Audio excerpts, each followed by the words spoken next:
ขอนอบน้อมต่อพระรัตนตรัยแก้วเจ้าสามประการ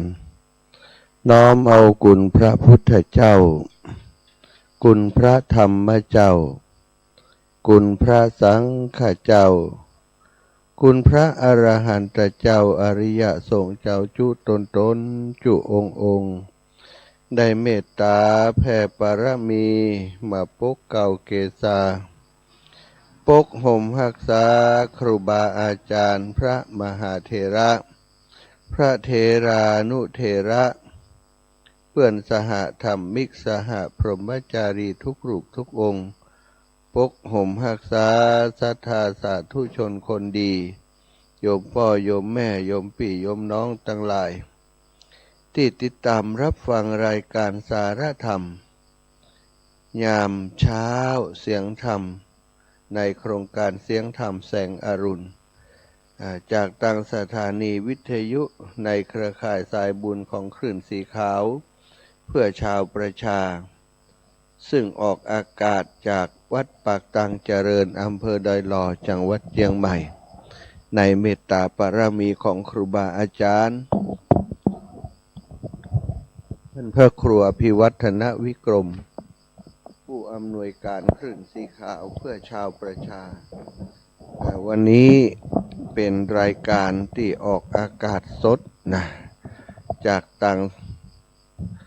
วัดโสภณารามห้วยงูในอำเภอฝางจังหวัดเชียงใหม่ในเมตตาปารมีของท่านอาจารย์พระครูสมุวิสุวัฒน์วรกิจโจได้เมตตาส่งทีมงานมาตั้งเครื่อง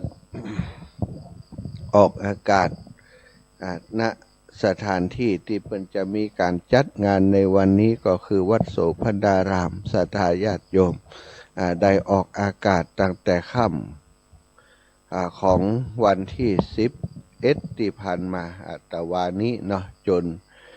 ตอนเช้านี้ก็จะออกอากาศไปจนถึงเสร็จสิ้นงานซึ่งก็จะมีครูบาอาจารย์มาสลับสับเปลี่ยนกันออกอากาศในช่วงเช้าเวลานี้วันนี้นะตอนช่วงเช้านี้ก็ได้รับเมตตาจากตุลุงท่านอาจารย์ชัยวัฒน์นาคเสโนได้มอบเวลาในช่วงนี้ให้กับตังคลื่นสีขาวได้มาดำเนินการจัดรายการสดจากต่างสถานที่ที่เพิ่นจะมีงานบุญในวันนี้ก็คือที่วัดโสภณารามตุลุงก็จะเดินทางเพิ่นต้องเดินทางตอนเจ้านี้เนาะศรัทธาก็ประมาณเวลาตีสามตีสี่เดี๋ยวตุลุงก็จะออกเดินทางมาจะมาถึงที่นี่ก็ประมาณ8-9 นาฬิกาจะได้มาช่วยกันอู้กันจามาพบปะกับศรัทธาญาติโยมทั้งหลายตุลุงท่านอาจารย์พระครูชลทานพิทักษ์หรือว่าตุลุงแดงก็ได้เดินทางล่วงหน้ามาก่อนแต่วันนี้ก็จะได้สลับสับเปลี่ยนกับอาตมาภาพประมาณตี 5เนาะท่านอาจารย์ตุลุงแดงก็จะได้มาพบปะกับศรัทธาญาติโยมได้บอกกล่าวในกิจกรรมข่าวสารงานบุญในวันนี้นะว่าจะมีพิธีกรรมพิธีการอะไรอย่างพ้องตุลุงจะเป็นฝ่ายเรียกว่าเป็นฝ่ายจัดการเนาะฝ่ายดูแลในเรื่องของความเรียบร้อยของงานต่างๆดีว่าช่วงนี้ตอนนี้ตุลุงได้มาขับเคลื่อนการทำงานร่วมกับคลื่นสีขาวตั้งแต่ที่เราได้ทำบูรณะปฏิสังขรณ์แล้วก็สร้างพระธาตุเจดีย์ที่ดอยนางแก้วเนาะเจดีย์42เมืองที่ดอยนางแก้วตุลุงและคณะทำงานของคลื่นสีขาวก็ทำงานด้วยกันมาโดยตลอดแม้งานบางอย่างตุลุงจะต้องขับเคลื่อนงานในพื้นที่ของอำเภอดอยสะเก็ดในฐานะที่เป็นพระสงฆ์นักพัฒนาของอำเภอดอยสะเก็ดตุลุงก็ยังแบ่งเวลามาช่วยงานคลื่นสีขาวเป็นระยะแต่ระยะหลังมาเนาะตั้งแต่ปี2 ปีที่ผ่านมานี้ตุลุงก็ได้เกือบจะทุกงานตุลุงได้มาเป็น ภาระธุระในรูปแบบของการจัดงานต่างๆของเครือข่ายของคลื่นสีขาวของเฮาก็ถือว่าเป็นกำลังสำคัญกำลังหลักในส่วนของพิธีกรรมพิธีการต่างๆซึ่งเป็นงานที่ตุลุงเปิ้นเชี่ยวชาญชำนาญก็คืออยู่หน้างานอย่างนี้มาโดยตลอดในเรื่องของการจัดสถานที่ก็ดีในเรื่องของระเบียบพิธีกรรมพิธีการต่างๆก็ดีตุลุงเปิ้นเป็นคนที่มีความละเอียดรอบคอบนะเรียกว่าเป็นผู้รู้ผู้รอบรู้ในงานด้านนี้ก็จึงได้เดินทางมาล่วงหน้ามาก่อนอาตมาก็อาศัยติดตามตุลุงมาตะวันนี้เพราะว่าถ้าลำพังอาตมาเนื่องจากว่ามีรถอยู่กันเดียวนะจะฮื้อญาติโยมเบิ้นได้เอาโรงทานมาสถาก็เลยอาตมานี้ก็ว่าจะต้องเดินทางอย่างใดถ้าจะมาก่อนมาเตรียมการเตรียมงานมาช่วยงานเพื่อนก่อนนี่ก็จะต้องเดินทางโดยทางรถนะคิดว่าจะนั่งรถประจำทางจากเชียงใหม่มาฝาง ทีแรกคิดอย่างนั้นพอดีถามกันไปถามกันมาอู้กันไปมาตุลุงเพิ่นก็ว่าก็จะเดินทางมาก่อนล่วงหน้าเหมือนกันนะคงจะเป็นวันที่11นะอู้กันวันนั้นก็เลยว่าอันผมก็มาตัวตุลุงนะแต่วันนี้ก็เลยได้เดินทางมาด้วยกันมาถึงที่นี่ก็ประมาณ10 โมงครึ่งเนาะสัตว์เพราะว่ามาแวะซื้อของซื้ออะไรอย่างจะมาออกโรงทานโดยสำหรับตุลุงเพิ่นก็เอาโรงทานกาแฟสดนะมาออกโดยตึงตะวันนี้ก็เลยแวะซื้อของที่แมคโครของสาขาฝางนะเอาละศรัทธาวันนี้เฮามาพบปะกันก็วันที่12แล้วเนาะหลังจากที่เฮาอู้กันห่ำกันมาเป็นเวลาประมาณ1 เดือน เกือบจะเดือนอีกเนาะตั้งแต่ทำการหล่อเตียนมาว่าจะมีการตานเตียนพรรษาที่วัดโสภณารามห้วยงูในอู้กันมาตั้งแต่ปูนละนะถึงวันนี้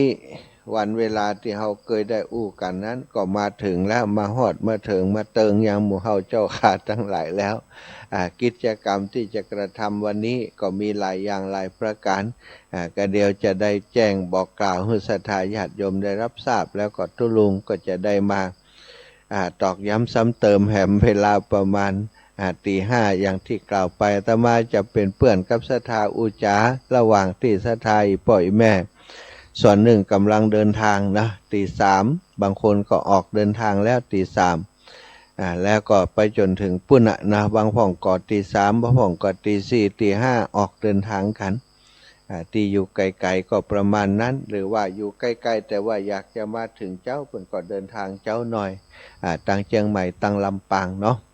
เอาละศรัทธาช่วงเจ้าพบปะกันก่อนที่จะอูจาสารธรรมนำสธรรมะอันเป็นสาระเป็นประโยชน์มาอูจากับศรัทธาอีป่อยอีแม่ทั้งหลาย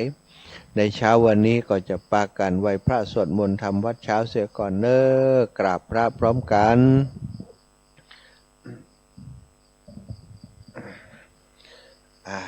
กราบ1พุทโธเมนาโถกราบ2ธัมโมเมนาโถกราบ3สังโฆเมนาโถอิมินาสการเรนะพุทธังอภิปูชยามิอิมินาสการเรนะธัมมังอภิปูชยามิอิมินาสการเรนะสังฆังอภิปูชยามิอะระหังสัมมาสัมพุทโธภะคะวาพุทธังภะคะวันตังอภิวาเทมิสวากขาโตภะคะวะตาธัมโมธัมมังนะมัสสามิกราบสุปฏิปันโนภะคะวะโตสาวกสังโฆ สังฆังนะมามิกราบนะโมตัสสะภะคะวะโตอะระหะโตสัมมาสัมพุทธัสสะนะโมตัสสะภะคะวะโตอะระหะโตสัมมาสัมพุทธัสสะนะโมตัสสะภะคะวะโตอะระหะโตสัมมาสัมพุทธัสสะพุทธังสารนังกัจฉามิธัมมังสารนังกัจฉามิสังฆังสารนังกัจฉามิตุติยัมปิพุทธังสารนังกัจฉามิตุติยัมปิธัมมังสารนังกัจฉามิตุติยัมปิสังฆังสารนังกัจฉามิตาติยัมปิพุทธังสารนังกัจฉามิตาติยัมปิธัมมังสารนังกัจฉามิตาติยัมปิสังฆังสารนังกัจฉามิอิติปิโสภะคะวะอะระหังสัมมาสัมพุทโธวิชชาจารณะสัมปันโนสุขาโตโลกาวิทูอนุตตโรปุริสัทธัมมะสารถิสัทธาเทวมนุสสานังพุทโธภะคะวะติสาวะคาโตภะคะวะตาธัมโมสันทิฏฐิโกอากาลิโกเอหิปัสสิโกโอปานายิโกปัจจัตตังเวทิตัพโพวินโยหิติสุปฏิปันโนภะคะวะโตสาวกสังโฆอุชุปฏิปันโนภะคะวะโตสาวกสังโฆยายาปฏิปันโนภะคะวะโตสาวกสังโฆสามีจิปฏิปันโนภะคะวะโตสาวกสังโฆญาติทางจัตตาริปุริสายุขานิอัฏฐปุริสาปุคลาเอสะภะคะวะโตสาวกสังโฆอาหุนยโยปาหุนยโยทักขินยโยอัญชลีการนิโยอนุตตรังปุญญเขตังโลกัสสาติกราบพระพร้อมกันเนอสัทธาญาติโยมทั้งหลายกราบหนึ่งพุทธังวรันตังศิระสานะมามิกราบสองธัมมังวรันตังศิระสานะมามิกราบสามสังฆังวรันตังศิระสานะมามิศรัทธาญาติโยมทั้งหลายไหว้พระสวดมนต์ทำวัดเช้าโดยการเรียบร้อยแล้วนะก่อนแสงทองจะส่องสาดส่องพื้นผิวโลกเขาก็ได้มีแสงธรรมส่องสว่างขึ้นมาในท่ามกลางความมืดในขณะนี้ศรัทธาญาติโยมทั้งหลายเมื่อมืดก็ต้องมีสว่างเมื่อมีค่ำก็ต้องมีตอนหัวค่ำสุริยนต์สนธยา เมื่อพระอาทิตย์ตกดินไปแล้วความมืดมิดก็เข้าครอบคลุมพื้นปฐพีของเฮาแล้วก็ได้เวลาสว่างรุ่งสางมาแสงสว่างก็จะขึ้นสู่พื้นผิวโลกของเฮาความมืดความสว่างเป็นสัญลักษณ์อย่างหนึ่งเหมือนกันของชีวิตของเฮาศรัทธาญาติโยมชีวิตมีมืดมีสว่างบางครั้งมันก็มืดตันพิง บางครั้งแสงสว่างก็เกิดขึ้นถ้าแสงสว่างของโลกก็จะมีเวลาเป็นอย่างนี้แต่สำหรับแสงสว่างของปัญญาของมนุษย์เท่านั้นศรัทธาญาติโยมบ่ว่าจะอยู่ที่มืดจะว่าจะอยู่ที่สว่าง แสงสว่างอย่างหนึ่งที่บ่มีไออย่างจะครบเกลื่อนหรือว่าปิดบังได้นั่นคือแสงสว่างแห่งปัญญาของมนุษย์แสงสว่างแห่งปัญญาจะเกิดขึ้นได้ด้วยธรรมะธรรมะจะเกิดขึ้นได้นะธรรมะจะเกิดขึ้นได้ก็ต้องมีปัญญาพิจารณาทุกสิ่งที่เป็นไปตามกฎของธรรมชาติได้เห็นจริงตามหลักการตามกฎของธรรมชาติโดยสติโดยปัญญาของเราแสงสว่างนั้นก็จะเกิดขึ้นเปิ้นเรียกว่าแสงสว่างแห่งปัญญาศรัทธาพระพุทธองค์ทรงได้สั่งสอนคือเขาทุกคนได้เห็นคุณค่าของปัญญาปัญญาแสงสว่างนั้นเป็นเรื่องที่จะต้องเกิดขึ้นในปัจจุบันขณะปัจจุบันขณะที่เรามีชีวิตอยู่เราใช้ชีวิตอยู่ทุกวันทุกวันถ้าเราเป็นคนที่มีสติอยู่กับตัวสมาธิก็จะเกิดกับตัวเราสติอยู่กับตัวสมาธิเกิดกับตัวบนหัวของเราปัญญาก็จะเกิดขึ้น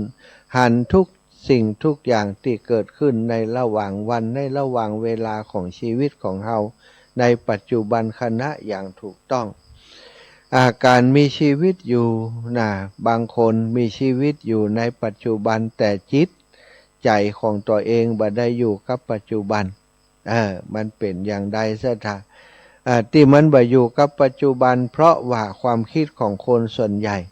ตัวอยู่ในปัจจุบันนี้แต่ความคิดย้อนไปคิดถึงเรื่องราวเมื่อ10 ปี20 ปีเมื่อตั้งแต่เป็นละอ่อนน้อยมาจำความได้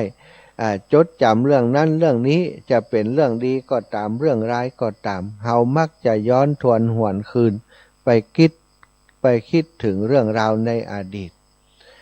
ซึ่งเป็นกันเสียส่วนใหญ่ซะท่าบางคนเฒ่าคนแก่อีแม่นอนรับอาจารย์เฮยเป็นอย่างนอนบัดรับสุขภาพบ่ดีคะก็บ่ใจนะอาจารย์ว่านอนบัดรับเพราะมันคิดเรื่องโน้นเรื่องนี้คิดไอ้อย่างพ่องลองฝากมาแล้ว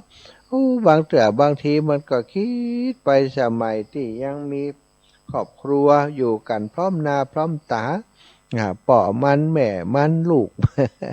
ลูกเต้าเข้าปันอยู่ด้วยกันมีความสุขอาจารย์แล้วเดียวเหรออยู่คนเดียวอยู่คนเดียวก็คิดถึงคิดถึงครอบครัวที่เคยอบอุ่นศรัทธาบางคนก็เกิดไปถึงเรื่องที่เคยถูกโดนกระทำเรื่องโน้นเรื่องนี้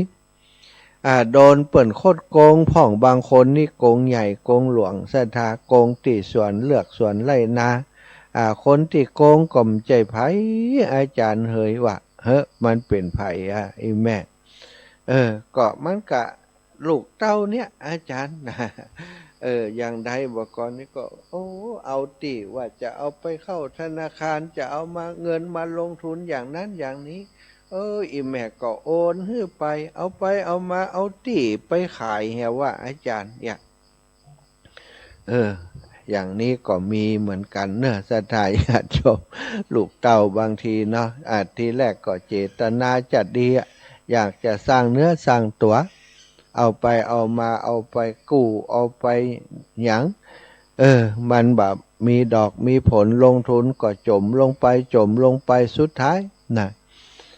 เปิ้นก็ยืดที่ดินที่เอา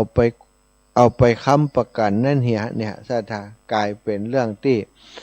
บาสามารถจะไปถ่ายถอนมาได้เมินเข้ามันท่วมต้นท่วมดอกเปิ้นก็ยึดไปเหี่ยก็ทำให้กลายเป็นตราบาปติดเกิดขึ้นในจิตในใจลูกเต้าแล้วก็ผู้เป็นพ่อเป็นแม่บางคนนึกไปถึงคนที่ถูกกระทำบางคนก็เรื่องของ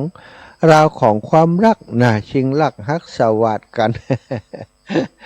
คิดไปถึงเรื่องเก่าก็ยังเจ็บใจเหมือนเดิม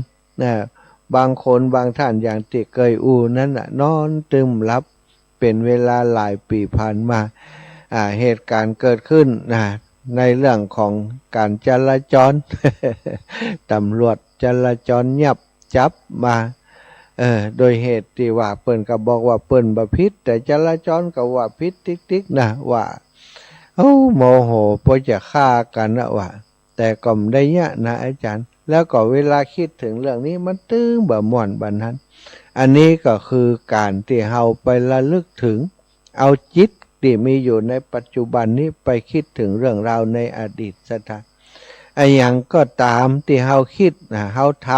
ำสะสมสั่งสมมันบ่อยๆมันจะเป็นปกติวิสัยนะบางคนนี่พอล้มตัวนอนก็กึดเลยเพราะมันเคยกึดอย่างนั้นทุกวันล้มตัวนอนก็กึดถึงเรื่องอดีตนั่นนะเอามากึดแถมแต่ว่าก็กึดอย่างอี วันนี้ก็เอามากึดแถมว่าเนี่ยมันส่วนใหญ่จะเป็นเรื่องอย่างเนี้ยซะท่านะบ่มีเรื่องใหม่หรอกเอาเรื่องเก่านั่นแหละมากึดมาสังเคราะห์ถ้าเปิ้นจะว่านี่ก็คือเอามาเกี่ยวแหมเนาะ เอามาเกี่ยวแหมมันก็มีรสชาติขึ้นมาแหมก็มีความโกรธขึ้นมาความน้อยเนื้อต่ำใจขึ้นมาทำให้จิตของตัวเองนั้นบ่ปกติซะท่านี่เรื่องนี้พระพุทธองค์ทรงตรัสไว้สอนไว้ว่าถ้าท่านเธอทั้งหลายอยากจะมีความสุขอยากจะเข้าใจธรรมะฮือใจชีวิตในปัจจุบันนี้ฮือดีที่สุดฮือเอาสติอยู่กับปัจจุบันขณะกินยืนเดินนั่งนอนกินดื่มทำพูดคิดฮือมีสติอยู่กับสิ่งที่ทำนี้อย่าไปเอาสติอยู่อย่าไปเอาจิตนี้ไปย้อนไปในอดีตนะหรือว่าไปกังวลในเรื่องอนาคตซึ่งมันยังมาบัดถึงอย่างเนี้ยนะอย่างวันนี้นะใจเนี้ยอย่างบางคนเนี่ยก็คือวางแผนไว้แล้วโอเคเดินไปตามแผนที่เราได้ทำนั้นวันนี้อีแม่อีปอดทั้งหลายจะเดินทางมาห้วยงูในก็ทำหน้าที่เก็บข้าวเก็บของขึ้นรถขึ้นลานะเดินทางมาแล้วก็มีชีวิตอยู่ในปัจจุบันขณะเดินทางนั้นก็เอาสติอยู่กับการเดินทางนั้นได้หู้ได้หันสิ่งต่างๆรอบตัวนะระหว่างเส้นทางเอาจิตใจจดจ่อกับสิ่งที่อยู่ระหว่างเส้นทางนั้นนะหรือว่าจะพุทโธมาตลอดทางก็ได้บ่ต้องกังวลบ่ต้องห่วงว่าโอ้จะไปเมืองฝางนี้จะเป็นอย่างไรฝนตกหนักเห็นละกาอย่างบ้านเฮาละกานะอันนี้สบายมากณขณะนี้เตี่ยตมาอยู่ณวัดโสภณารามห้วยงูไนนี่อากาศสบายสถาเย็นสบายเพราะว่าวันก่อนปู้นฝนตกแต่ว่านี่เปิ่นห้างดากันเงียบนะบ่มีฟ้าบ่มีฝนมืดทึ้มบ่ได้แต่บ่มีวันนี้ก็เช่นเดียวกันเทวดาฟ้าดินเปิ่นก็เปิดทางให้เฮาท่านเจ้าทั้งหลายได้มีโอกาสมาสร้างกองบุญใหญ่ด้วยกัน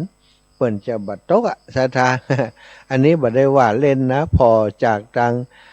แม้จะกรมอุตุเปิ่นจะว่ามีฝนประปรายนะเป็นเปอร์เซ็นต์ต่อใดก่อนแล้วแต่เปิ่นแต่ว่าณวัดโสภณารามห้วยงูในนี้ฟ้าเปิดเนอะสถาพอไปทางบนก็หันหมู่ดาวนะอย่างนี้นี่มีกำลังใจวันนี้บ่ห้ำฝนแล้วเนาะถ้าฝนตกนี่ก็มันก็ลำบากหลายอย่างพื้นที่ในที่นี้ต่างวัดของวัดโสภณารามนี้เปิ่นบ่ได้เทซีเมนต์เต็มพื้นที่เปิ่นปลูกต้นไม้นะสถาปลูกต้นไม้โอ้มันเย็นมันสบายถ้าฝนตกมานี่มันบ่สบายละมันจะเชอะแฉะไปหมดนี่ก็เทวดาก็คงจะหันอกหันใจคนทำบุญพี่น้องคลื่นสีขาวของเฮาที่จะมาทำบุญที่นี่วันนี้เปิ้นก็จะบัดตกเนอะ เปิ้นจะบัดตกรบกวนหมู่เฮาเนาะก็เฮาก็เอาจิตอยู่กับปัจจุบันขณะ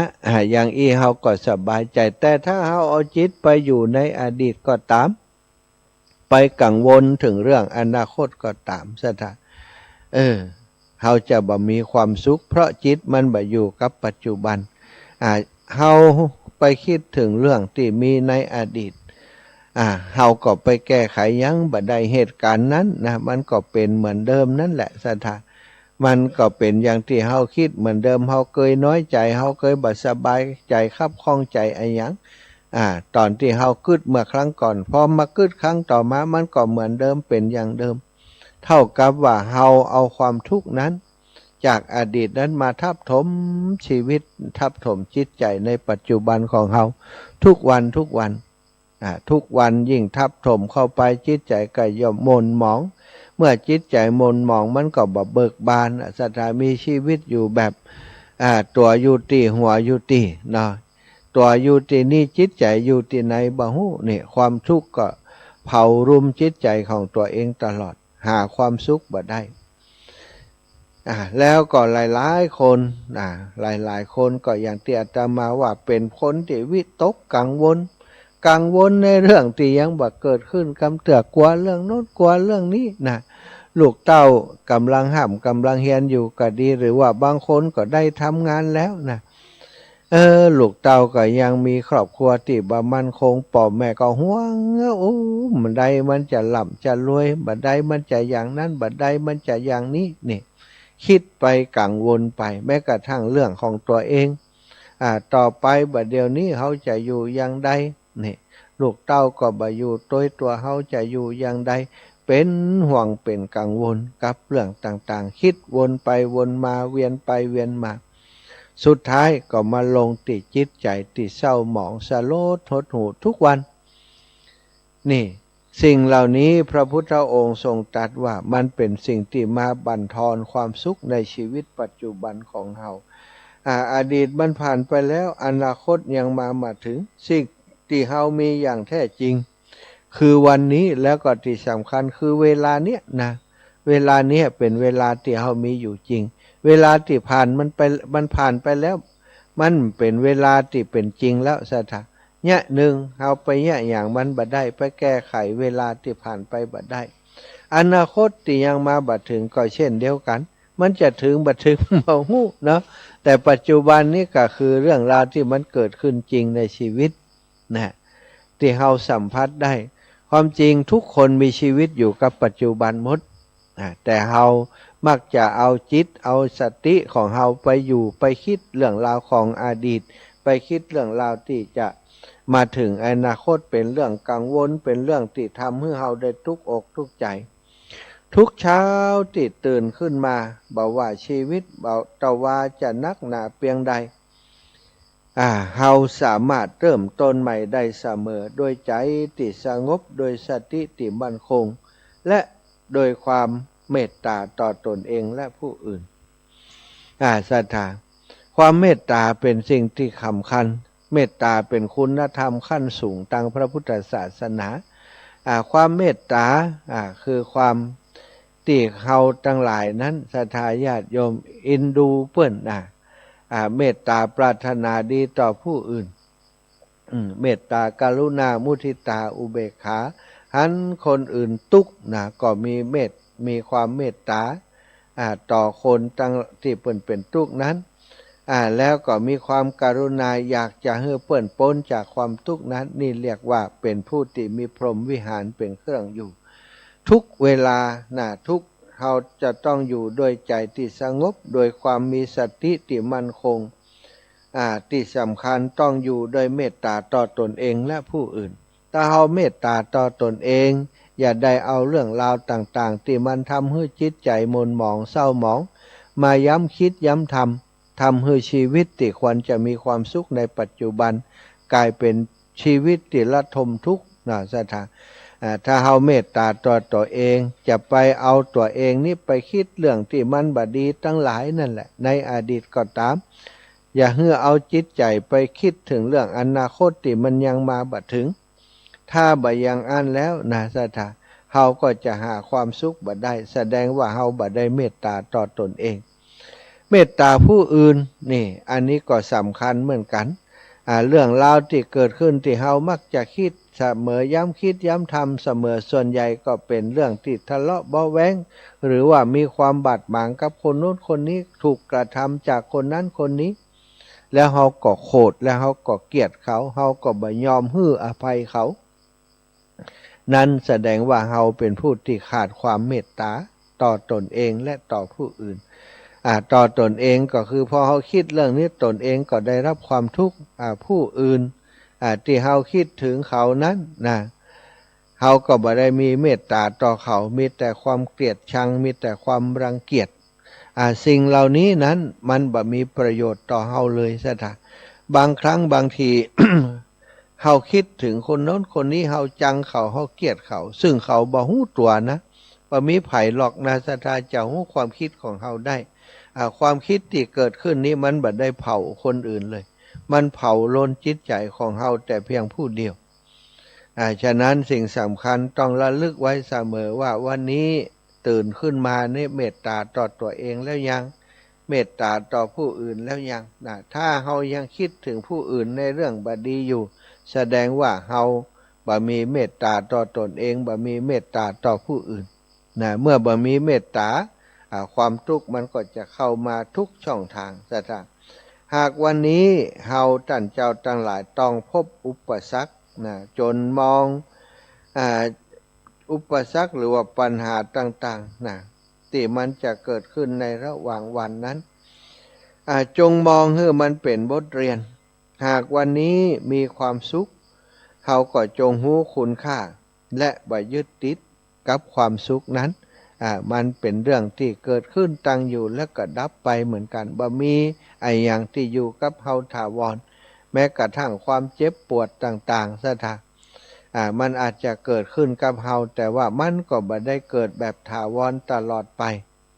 หลายๆคนคิดว่าโรคภัยไข้เจ็บก็ดีความเจ็บปวดในร่างกายของเฮาเนี่ยมันเกิดตลอดเวลามันเกิดเมื่อจิตของเฮาไปยึดถือมันเท่านั้นซะท่าเมื่อใดจิตที่เฮาปล่อยวางกายก็กายจิตก็จิตนี่บางทีนี่เฮาเจ็บปวดอยู่แต่เฮาบ่ได้รู้สึกกับมันถ้าเฮารู้สึกตลอดเวลานี้อาตมาเชื่อว่าคนที่เป็นไอ้อย่างอยู่เจ็บปวดไอ้อย่างอยู่จะอยู่บ่ได้ซะท่าเพราะบางขณะจิตนั้นเฮาบ่ได้เอาจิตไปอยู่กับโรคภัยไข้เจ็บความเจ็บปวดนั้นเฮาถึงได้อยู่ได้ผ่านวันผ่านเวลามาได้ในทุกๆวันเฮามองทุกอย่างบอกว่าโรคภัยไข้เจ็บหรือว่าเรื่องราวต่างๆในระหว่างวันที่มันผ่านมานั้น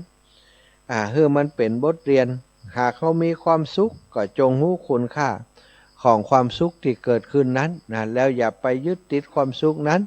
ความสุขความทุกข์มันบ่อยู่ตลอดเวลาถ้าเอาไปยึดติดมันบังคับมันจะให้มันเกิดอย่างนั้นตลอดเวลามันก็จะเป็นไปบ่ได้ซะท่าและหากวันนี้เฮายังมีลมหายใจอยู่จงใช้ชีวิตเธอมีประโยชน์ที่สุดนี่สำคัญมากซะท่าตื่นเช้ามาต้องขอบคุณขอบคุณว่าวันนี้ต้องขอบคุณตัวเองอีกวันหนึ่งได้ผ่านวันผ่านคืนติอย่างต่างๆมาจนมาถึงวันนี้อายุใดต่อใดแล้ววันนี้ยังมีเป็นอีกวันหนึ่งที่จะได้สั่งสมปุญญาบารมีสั่งสมกระทำคุณงามความดียังโชคดีอยู่อีกวันแต่หลายๆคนบ่ผ่านคืนที่ผ่านมาบ่ผ่านวันที่ผ่านมาบ่ผ่านเช้านี้ชักกรรมจากไปก่อนแต่เฮายังมีลมหายใจยุบตัวเก่ายังอุ่นอยู่ ยังมีความรู้สึกอยู่นี่แสดงว่าเฮาโชคดีแล้วที่จะมีโอกาสได้หันแสงตะวันอีกวันหนึ่งแล้วก็มีโอกาสจะได้มีโอกาสได้ฟังน้ำฟังธรรมเสียงธรรมนี้อีกวันหนึ่งการฟังธรรมการได้ฟังสิ่งดีๆการได้ย้อนกันระลึกถึงสิ่งที่จะทำเป็นคุณงามความดีนี้ก็เป็นสิ่งที่เป็นประโยชน์เพิ่นบอกว่าการสนทนาธรรมก็ดีการฟังธรรมก็ดีจะทำให้จิตใจของเฮาเบิกบานห่างไกลจากความทุกข์สถาตื่นเจ้ามาโชคดีแล้วเปิดวิทยุมายังมีคนมานั่งแอบให้ฟัง ต้องตื่นแต่เจ้านะมานั่งจัดรายการแล้วก็กว่าจะรายการจะมาถึงบ้านสถามันก็ต้องมีสถานีที่เป็นแม่ข่ายส่งสัญญาณไปอย่างที่อาตมาบอกวันนี้ได้รับเมตตาจากท่านอาจารย์พระครูสมุวิสุวัตรวรกิจโจสมปานเจ้าอาวาสวัดฝ่ายหินผู้อำนวยการสถานีวิทยุ 104.50 เมกะเฮิรตซ์วัดฝ่ายหินได้เมตตาให้ทีมงานมาตั้งเครื่องถ่ายทอดสดอยู่ที่วัดโสพนาราม ห้วยงูในที่นี่ก็ถือว่าเป็นโชคดีของศรัทธาญาติโยมทั้งหลายที่ได้มีโอกาสเนาะได้มีโอกาสฟังธรรมแต่เช้าจากการดูแลของหลายๆฝ่ายอันนี้ก็ถือว่าเป็นความโชคดีของศรัทธาท่านเจ้าทั้งหลายอาตมาก็โชคดีที่ว่าได้มาเกิดมาจากนี้ได้มีโอกาสมาทำงานเป็นพระสงฆ์เผยแผ่พระพุทธศาสนาในนามคลื่นสีขาวเพื่อชาวประชาโดยการนำของท่านอาจารย์พระครูอภิวัฒนวิกรมศรัทธาได้รับโอกาสตั้งแต่ปีแรกของการบรรพชาอุปสมบทมาเป็นพระสงฆ์องค์สังฆเจ้าครูบาอาจารย์ก่อนนำเข้าสู่หมู่คณะที่มีชื่อว่าคลื่นสีขาวนี้ได้มีโอกาสจัดรายการตั้งแต่พรรษาแรกเนาะออกพรรษาแล้วเดินธุดงค์เพื่อช่วยเหลือโรงเรียนปิกกลับมาท่านอาจารย์ฮือได้เข้ารายการโดยทีละแรกก็ชั่วโมงหนึ่งเข้ากับท่านอาจารย์ต่อมาศรัทธาเรียกร้องอาจารย์ครูบาอาจารย์เพิ่นก็ให้ความสำคัญแล้วก็ได้นำแบ่งเวลาให้คอยจัดรายการเรื่อยๆโดยเฉพาะช่วงตีสามถึงตีห้านี้ก็ได้รับโอกาสมาตั้งแต่ปีแรกๆเหมือนกันก็เป็นเพื่อนกับศรัทธาอยู่ตรงนี้ได้รับโอกาสมาจัดรายการตรงนี้เป็นเวลาร่วมจะ 6-7 ปีแล้วก็ถือว่ามีโอกาสได้สร้างสมปุญญาบารมีส่วนตัวได้มีโอกาสสร้างประโยชน์ให้แก่ตนและก็ผู้อื่นที่สำคัญคือได้มีโอกาสเผยแผ่พระพุทธศาสนาเอาสิ่งดีงามต่างๆที่พระพุทธองค์ก็ดีครูบาอาจารย์ได้สั่งได้สอนไว้มาเผยแผ่มาอุจจาร์ตั้งสถานีแห่งนี้ก็นับว่าเป็นโชคดีเป็นโอกาสที่ดีวันนี้ตื่นเช้ามายังมีลมหายใจอยู่ยังมีแหงในการสนทนาอุจจาเสียงธรรมเอาเสียงธรรมมาฝากศรัทธาได้อยู่ก็ถือว่าเป็นความโชคดีของตัวเองแล้วศรัทธาที่ฟังอยู่ตั้งบ้านท่านตั้งหลายก็โชคดีเช่นเดียวกันเนอะศรัทธาญาติโยมต้องสร้างประโยชน์ให้กับตนตัวเหมือนกับดวงอาทิตย์ที่ขึ้นมาทุกเช้าโดยบ่เลือกว่าจะส่องแสงไปให้ไผธรรมะก็เช่นเดียวกันธรรมะก็พร้อมจะมอบแสงสว่างทางปัญญา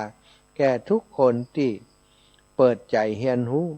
ขอให้เช้าวันนี้เป็นจุดเริ่มต้นของความสงบขอให้ใจของศรัทธาญาติโยม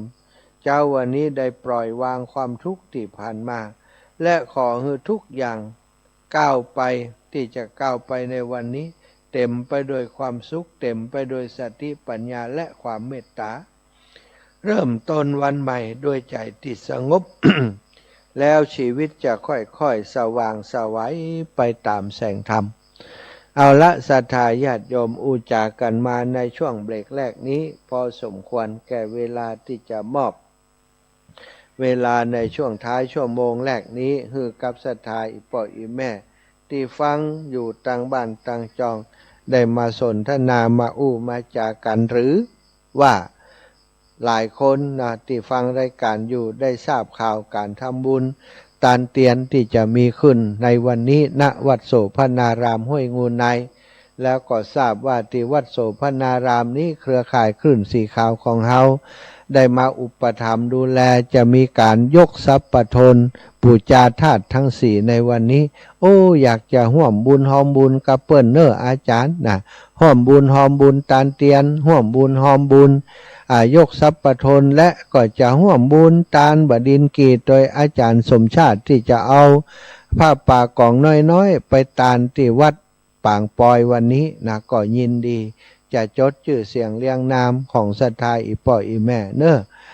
วันนี้เสร็จจากการทำบุญที่วัดโสภณารามที่นี่อาตมาและชาวลำปางจะพากันเดินทางไปที่วัดปางปอยซึ่งเปิ้นกำลังบูรณะปฏิสังขรณ์พระธาตุตอนนี้สิ่งที่เปิ้นขาดก็คือวัสดุอุปกรณ์โดยเฉพาะอิฐมอนหรือว่าบดินกีบ้านเฮาที่แหละศรัทธาอิฐมอนหรือว่าบดินกีนี่ก้อนละ3 บาทใครจะเป็นเจ้าภาพกี่ก้อน10 ก้อน20 ก้อน100 ก้อน1,000 ก้อน ก็สามารถเป็นเจ้าภาพด้วยกันได้เนอะที่วัดปางปอยอาตมาภาพจะไปทอดถวายพระป่าเปิ่นในตอนบ่ายวันนี้ก็จะปักต้นพระป่าที่นี่โดยศรัทธาที่มาก็ปักที่นี่ก็ได้หรือว่าไปเจ้ามาก่อนวันนี้ไปกะวันนี้บุญจากกาแฟไปเนอะน่ะเดี๋ยวจะเกียมถุงย่ามใส่ไว้บอดี้เนาะแล้วแต่ศรัทธาแล้วแต่อีแม่เนอะเบอร์ดีก็มึงกูเจ้ามาละเมื่อเปิดวิทยุวันนี้อย่างวิทยุอย่างมันดังอยู่ว่าไปว่าพอในกลับแล้ว2 โมงป่ายแม่ตื่นมาละบัดเดี๋ยวดังแล้วยังดังดีแล้วเหรอดังจะดีแล้วสาจ่าก็ฟังธรรมะกับบัดเดี๋ยวก็ฟังน่ะรีเสียงอ่ะกะขอบคุณอีแม่หลายๆกะบึดปากันเนาะจ่ามาก็ไผ่พ่องนี่อาจารย์มันบ้านเฮานี่มันมีไผอันแม่จ๋าแม่อันตาไม่สุน้อยไปตัวอีกคนแล้วก็ลูกประสงค์อ่ะกะเจ้าป้ากันเด้อเจ้าบึดปากันเนาะอาจารย์เจ้าสาธุโยมแม่บัวพัดกุลันต้นซ่านต้นซ่านฝังเนาะวัดชัยเกษมต้นซ่านโยมแม่ก็ติดตามมาเมินนานนะบัวพัดกุลันนี่นะได้ยินชื่อเปิ่นเมินแล้วก็ไปได้ไปแอวบ้านอีแม่หลายรอบแล้วแต่ระยะหลังมานี้บ่ค่อยได้ไปแอวเพราะมาส่วนใหญ่มาเมืองฝางแล้วก็ทำกิจกรรมเรียบร้อยก็กลับบัดใดมาพักอย่างมาที่นี้ก็คือมาเตรียมงานที่วัดโสภณารามแล้วก็วันนี้เสร็จงานแล้วก็จะกลับเหมือนกันบัดได้ไปแอวหาซึ่งก็มีหลายคนหลายท่านแต่ว่าโชคดีแต่ว่านี้โยมแม่ละพรเนาะวงเมธาลูกสาวแม่ย่าแม่วิอุ่นวงเมธานี่ได้โทรมาหาว่าวันพุธอาจารย์จะมากี่โมง ก็ว่าอีแม่วันพุธนี้สงสัยพอเวลาแล้วบัดได้ไปนะเนื่องจากว่าวันพรุ่งนี้จะต้องมีกิจกรรมที่วัดโสภณารามห้วยงูในตั้งแต่ตอนเช้าไปแหละตอนเช้าไปถึงตอนบ่ายแล้วก็จะไปที่ปางปอยถ้าจะไปก็จะไปวันเนี้ยนะแต่ว่าก็เลยไปแอวหาแม่อุ้ยอุ่น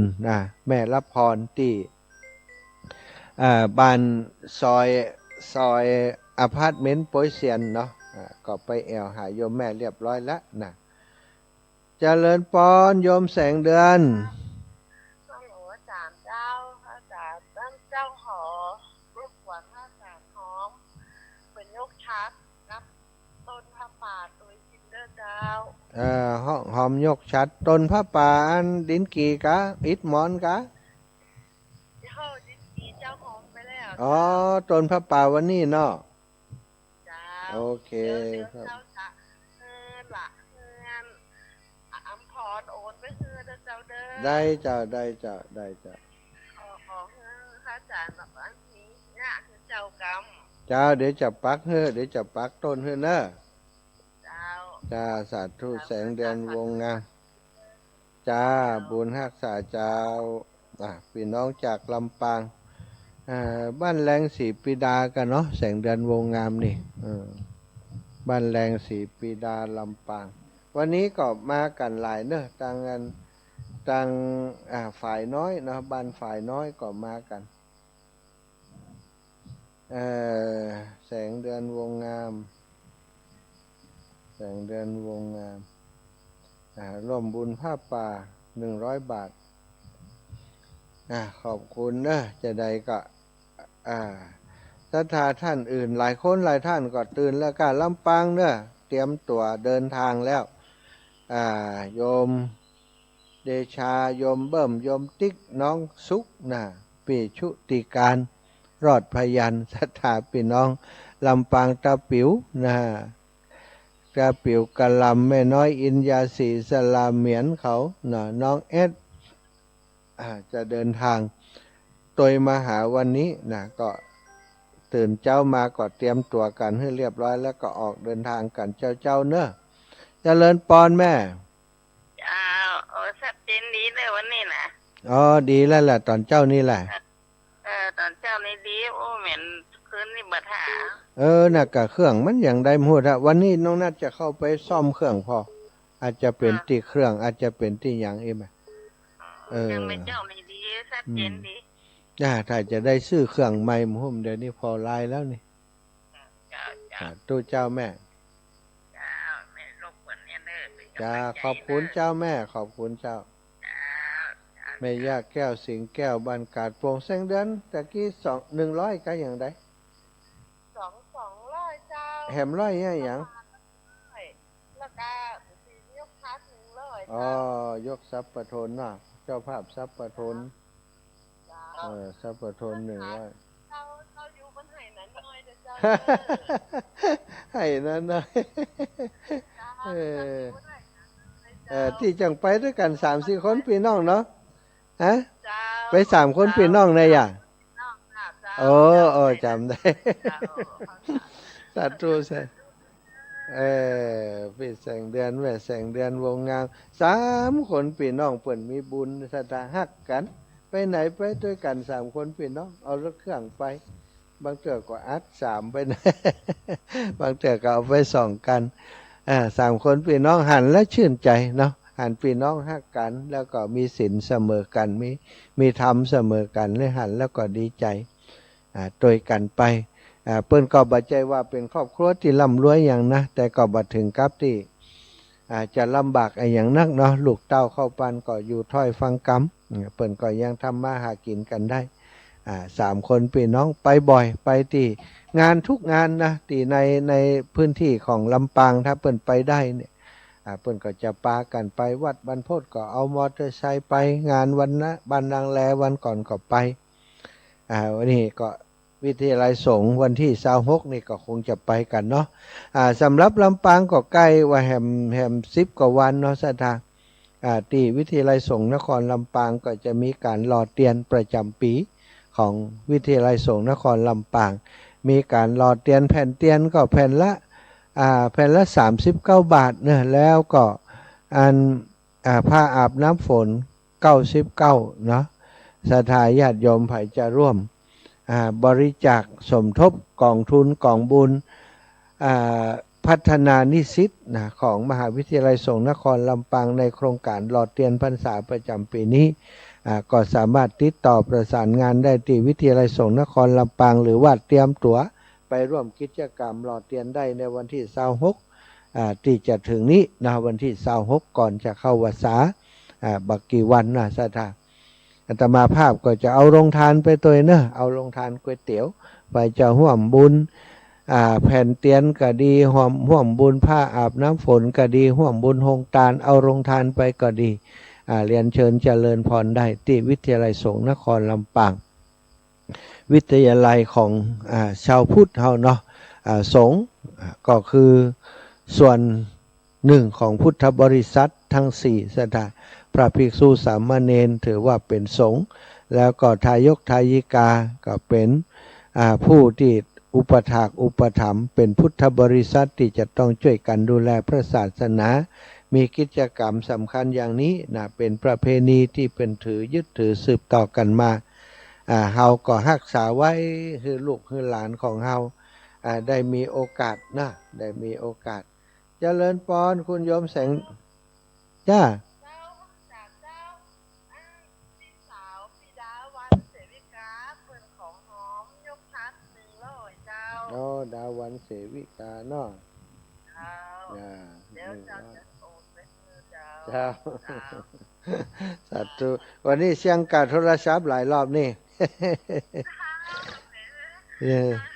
สาธุเด้อขอบคุณอนุโมทนาถึงพี่ถึงน้อง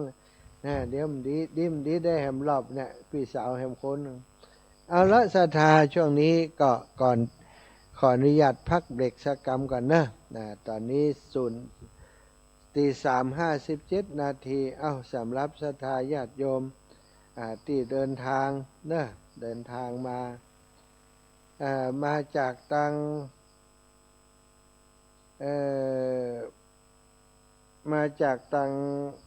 ลำปางนะมาจากตังลำปางมาจาก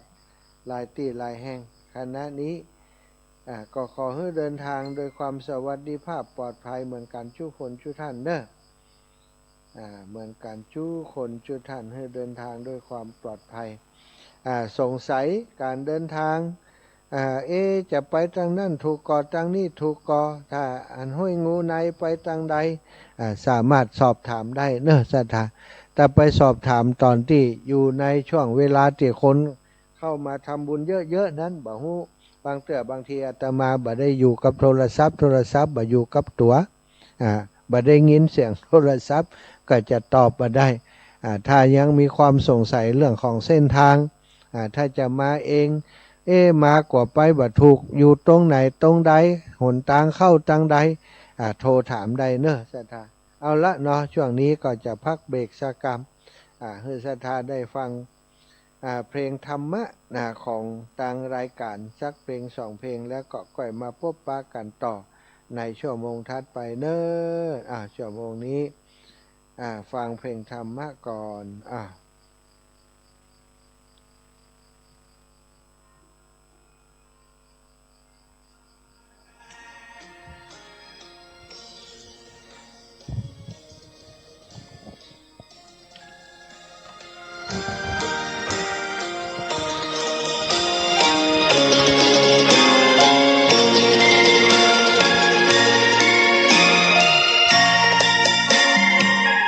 ดอกบัวดอก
กันไว้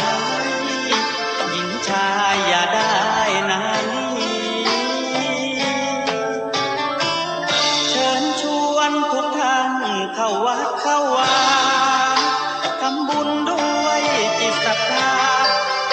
บุญพาให้เราสุขีจะทำการใดนำใช้ในสิ่งดีทำบุญให้ทานวันนี้ไม่มีใครว่าใครชังสมัยก่อนประทับใจปู่ย่าตายายวันพระไม่เคยเบื่อหน่ายจำได้ไม่ลืมสักครั้งเหตุใดวันนี้มีคนเข้าวัดน้อยจังอยากให้ก่อนอีกครั้งฝากความหวังกับคนรุ่นใหม่เชิญชวนทุกท่านเข้าวัดเข้าวารับศีลรับพรหลวงตาเสริมคุณค่าให้กับจิตใจกระทำความดีเรื่องนี้ไม่ต้องอายใครว่างจากการงานเมื่อใดเชิญชวนท่านไปทำบุญ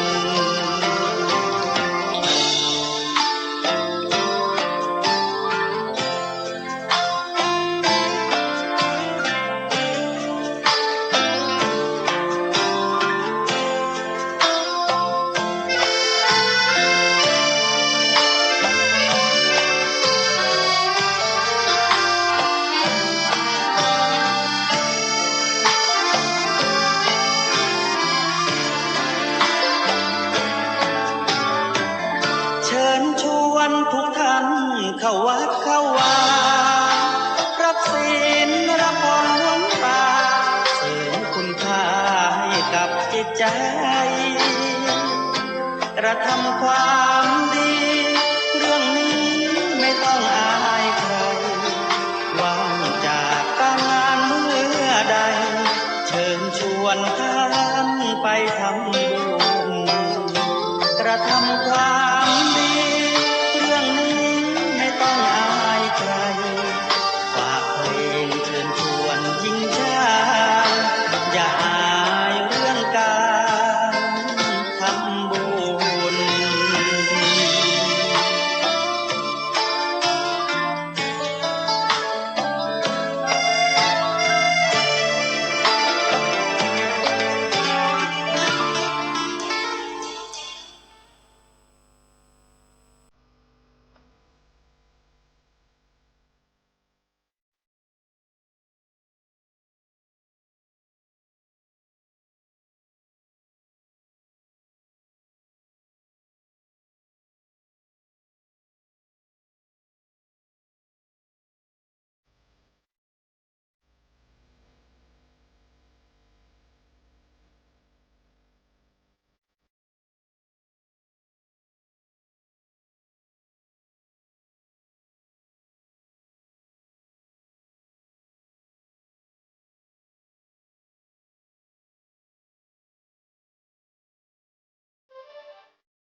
ถือโอกาสพากย์เสียง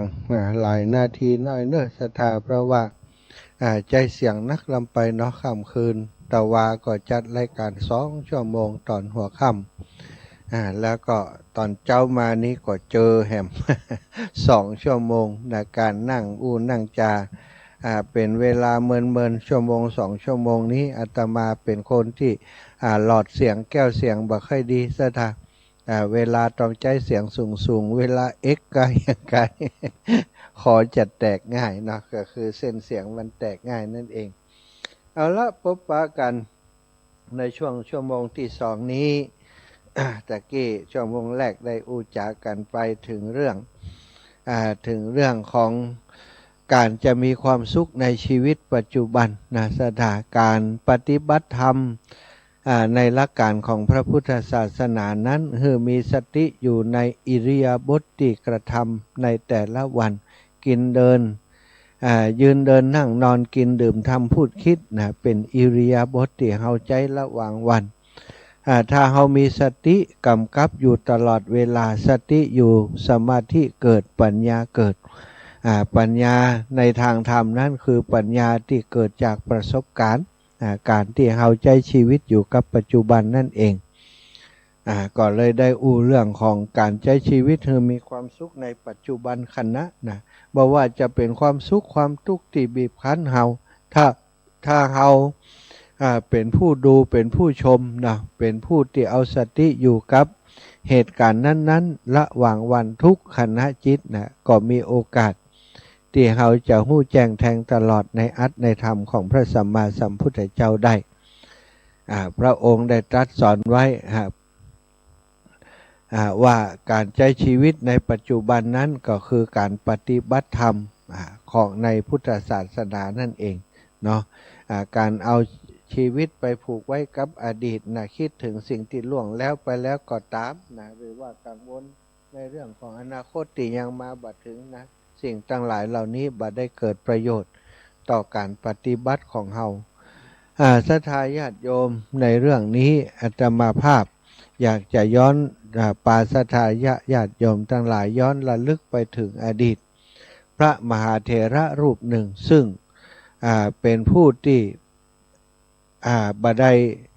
คือระยะหลังมาเปิ่นบัดได้ใช้ชีวิตอยู่กับปัจจุบันขณะเกิดความกังวลถึงเรื่องอดีตที่จะมาโดยเฉพาะระลึกถึงเรื่องอนาคตที่ผ่านมามีเรื่องที่จะต้องทำให้ท่านได้คิดเยอะมากซะท่าแล้วท่านเป็นผู้ที่มีความทรงจำเรื่องราวต่างๆได้ดีคนจำดีปัญหาคนจำดีก็คือเวลาจำอย่างไปแล้วมันมันลืมยากสถามันคิดไปคิดมาถึงความจำเก่าๆถึงบรรยากาศเก่าๆอยู่ตลอดเวลาเพราะมีเรื่องเยอะที่จะต้องให้คิดถึงพระภิกษุรูปนั้นศรัทธาญาติโยมก็คือพระอานนท์เถระเจ้าพระอานนท์เถระเจ้านั้นเป็นพุทธอุปถากเป็นผู้ที่อุปถากพระพุทธเจ้าพระพุทธเจ้านี้มีอุปถากมีคนที่ดูแลอุปถากอุปถัมภ์พระองค์นี้ตั้งแต่เผยแผ่ธรรมตั้งแต่ตรัสรู้มาก็มีคนสลับซับเปลี่ยนกันมา 6-7 รูปนะสัตแล้วก็รูปสุดท้ายที่เป็นพุทธอุปถากที่ได้รับการแต่งตั้งว่าเป็นพุทธอุปถากนั่นก็คือพระอานนท์เถระเจ้าพระอานนท์เถระเจ้านี้เป็นผู้มีปัญญามากเป็นผู้มีการสดับรับฟังมากเรียกว่าเป็นผู้ที่ทรงจำพระอภิธรรมพระสูตรตันตปิฎกพระอภิธรรมปิฎกได้เยอะแม้กระทั่งพระวินัยเรื่องราวต่างๆที่มาในพระวินัยท่านก็ทรงจำได้เป็นอย่างดีแต่ว่ามีความโดดเด่นเพราะพระวินัยนี้มีผู้ที่โดดเด่นก็คือเป็นผู้ที่ทรงพระวินัยเนี่ยศรัทธาพระอุบาลีแต่ว่าสำหรับท่านพระอานนท์นี่เป็นผู้ทรงจำพระอภิธรรมและพระสูตรได้เยอะแล้วก็ติดตามพระพุทธองค์ตั้งแต่เป็นพุทธอุปถากมานั้นพระพุทธองค์ไปแสดงธรรมที่ไหนถ้าท่านบ่ได้ไปตัวนี้ขอพระองค์กลับมาแล้วทรงเล่าให้ฟังจิมว่าได้ไปที่ไหนได้ไปเทศน์เรื่องนี้กับไผแล้วก็ทำติดแสดงนั้นเกี่ยวกับเรื่องอย่างพระพุทธองค์ต้องเวลาไปแสดงธรรมที่ไหนกลับมาก็ต้องมาเล่าให้อานนท์ฟังแหมว่าวันนี้ไปแสดงธรรมให้ไผฟังที่ไหนแล้วก็ธรรมที่แสดงนั้นเป็นธรรมชื่อว่าอย่างเป็นสูตรอย่างเนาะพระอานนท์ก็ทรงจำบันทึกไว้ในสมองซะท่าบัดได้บันทึกไว้ในหนังสือนะถ้าบันทึกไว้ในหนังสือหรือว่าเขียนจดเอาไว้นี่ยังบักเก่งจริงอันนี้นี่บันทึกในสมองเลยพระพุทธเจ้าทรงเล่าให้ฟังครั้งเดียวพระอานนท์ก็ทรงจำได้ละแล้วก็เป็นความทรงจำที่บ่ลืมเลือนตัวชาวางกระจ่างใสอยู่ตลอดเวลาไผจะถามว่าพระสูตรนี้พระพุทธองค์แสดงแก่ไผที่ไหนเมื่อไรก็จะสามารถตอบได้ทันทีเลยอันเนี้ยคือเป็นความอัจฉริยะความสุดยอดของพระอานนท์เถระเจ้าเนาะสถาทีนี้เรื่องราวก็มีอยู่ว่าทำไมพระอานนท์นี่ถึงเป็นผู้ที่เป็นคนที่คิดนักพระอานนท์นี่ยังเป็นพระเสขบุคคลคือผู้ที่ยังต้องศึกษาอยู่ยังบ่ได้บรรลุเป็นพระอรหันต์หรือว่าพระอเสขบุคคลแต่ว่ามีพุทธธรรมนายพระพุทธองค์ทรงได้ทำนายไว้ว่าพระอานนท์นี้จะบรรลุเป็นพระอรหันต์ก็ต่อเมื่อวันที่มีการสังคายนาพระธรรมวินัย คือวันที่จะมีการสังฆายนานั้นพระอานนท์ก็จะได้บรรลุเป็นพระอรหันต์ศรัทธาญาติโยมเรื่องราวในอดีตที่ผ่านความคิดของท่านอานนท์นั้นมีเยอะมากโดยเฉพาะเรื่องราวเกี่ยวกับพระพุทธเจ้าเมื่อพระองค์ปรินิพพานแล้วเนาะก็เป็นธรรมดาที่ผู้ที่ยังบ่ได้บรรลุอรหันต์กำเตื้อโดยเฉพาะอย่างพระอานนท์นี้ได้อยู่ใกล้ชิดกับพระพุทธองค์ตลอดแต่พอวันหนึ่งเนี่ยบ่มีพระพุทธองค์แล้วสถาพระอานนท์ก็บ่ฮู้จะอุปถากไผแล้วนี่เนาะคือบ่มีพระพุทธองค์คือได้ทรงรับใช้แล้วท่านก็เกิดความว้าเหวนะว้าเหวหม่นหมองชีวิตในแต่ละวันมันเหมือนกับขาดไอ้อย่างไปอย่างเนี่ยอย่างกับคนที่เฮาอยู่ด้วยกันดีๆสามีภรรยาลูกเต้าเข้าปันที่อยู่ด้วยกันเป็นครอบครัววันดีคืนดีคนนั้นจากเข้าไปโดยบ่มีวันกลับนะบ่ฮู้อยู่ที่ไหนบ่มีวันกลับบ่ได้หันหน้ากันอีกแล้วมันก็เป็นเรื่องธรรมดาสำหรับผู้ที่เป็นปุถุชนอยู่ความอาลัยอาวรณ์ความห่วงหาอะไรมันคิดถึงหันอะไรอย่างก็คิดถึงพระพุทธองค์ไปหมดเนาะตื่นเจ้ามาก็เหมือนกับว่าจะได้นำน้ำบวนพระโอษฐ์ล้างพระพักตร์ไปถวายไม้สีฟันไปถวายแต่ว่าพอพระพุทธองค์ปรินิพพานไปแล้วตื่นเจ้ามาบ่ได้ทำกิจกรรมอย่างนั้นก็คิดถึงให้เหมาะสถาหันอายังก็ระลึกถึงพระพุทธองค์ไปเสียทุกอย่างศรัทธาทั้งหลายถ้าเข้ามาหาพระอานนท์หันศรัทธาคนนั้นคนนี้ก็น้ำตาไหลใส่กันให้เหมาะนะศรัทธาก็อู้ถึงนะอุบาสกอุบาสิกาทั้งหลายก็อู้ถึงพระพุทธองค์ท่านอานนท์ก็ยังบ่ได้เป็นพระอรหันต์ครับเถอะจิตใจกับมันอย่างไรศรัทธาอะไรอาวรณ์ห่วงหาอะไรอยู่อย่างนั้นคิดถึงแต่เรื่องในอดีตอยู่ตลอดเวลาแล้วทีนี้พอใกล้วันเวลาที่จะมีการทำสังฆายนาซึ่งพระมหากัสสปะเถระเจ้าได้อาราธนาพระภิกษุนิมนต์พระภิกษุผู้เป็นพระอรหันต์ที่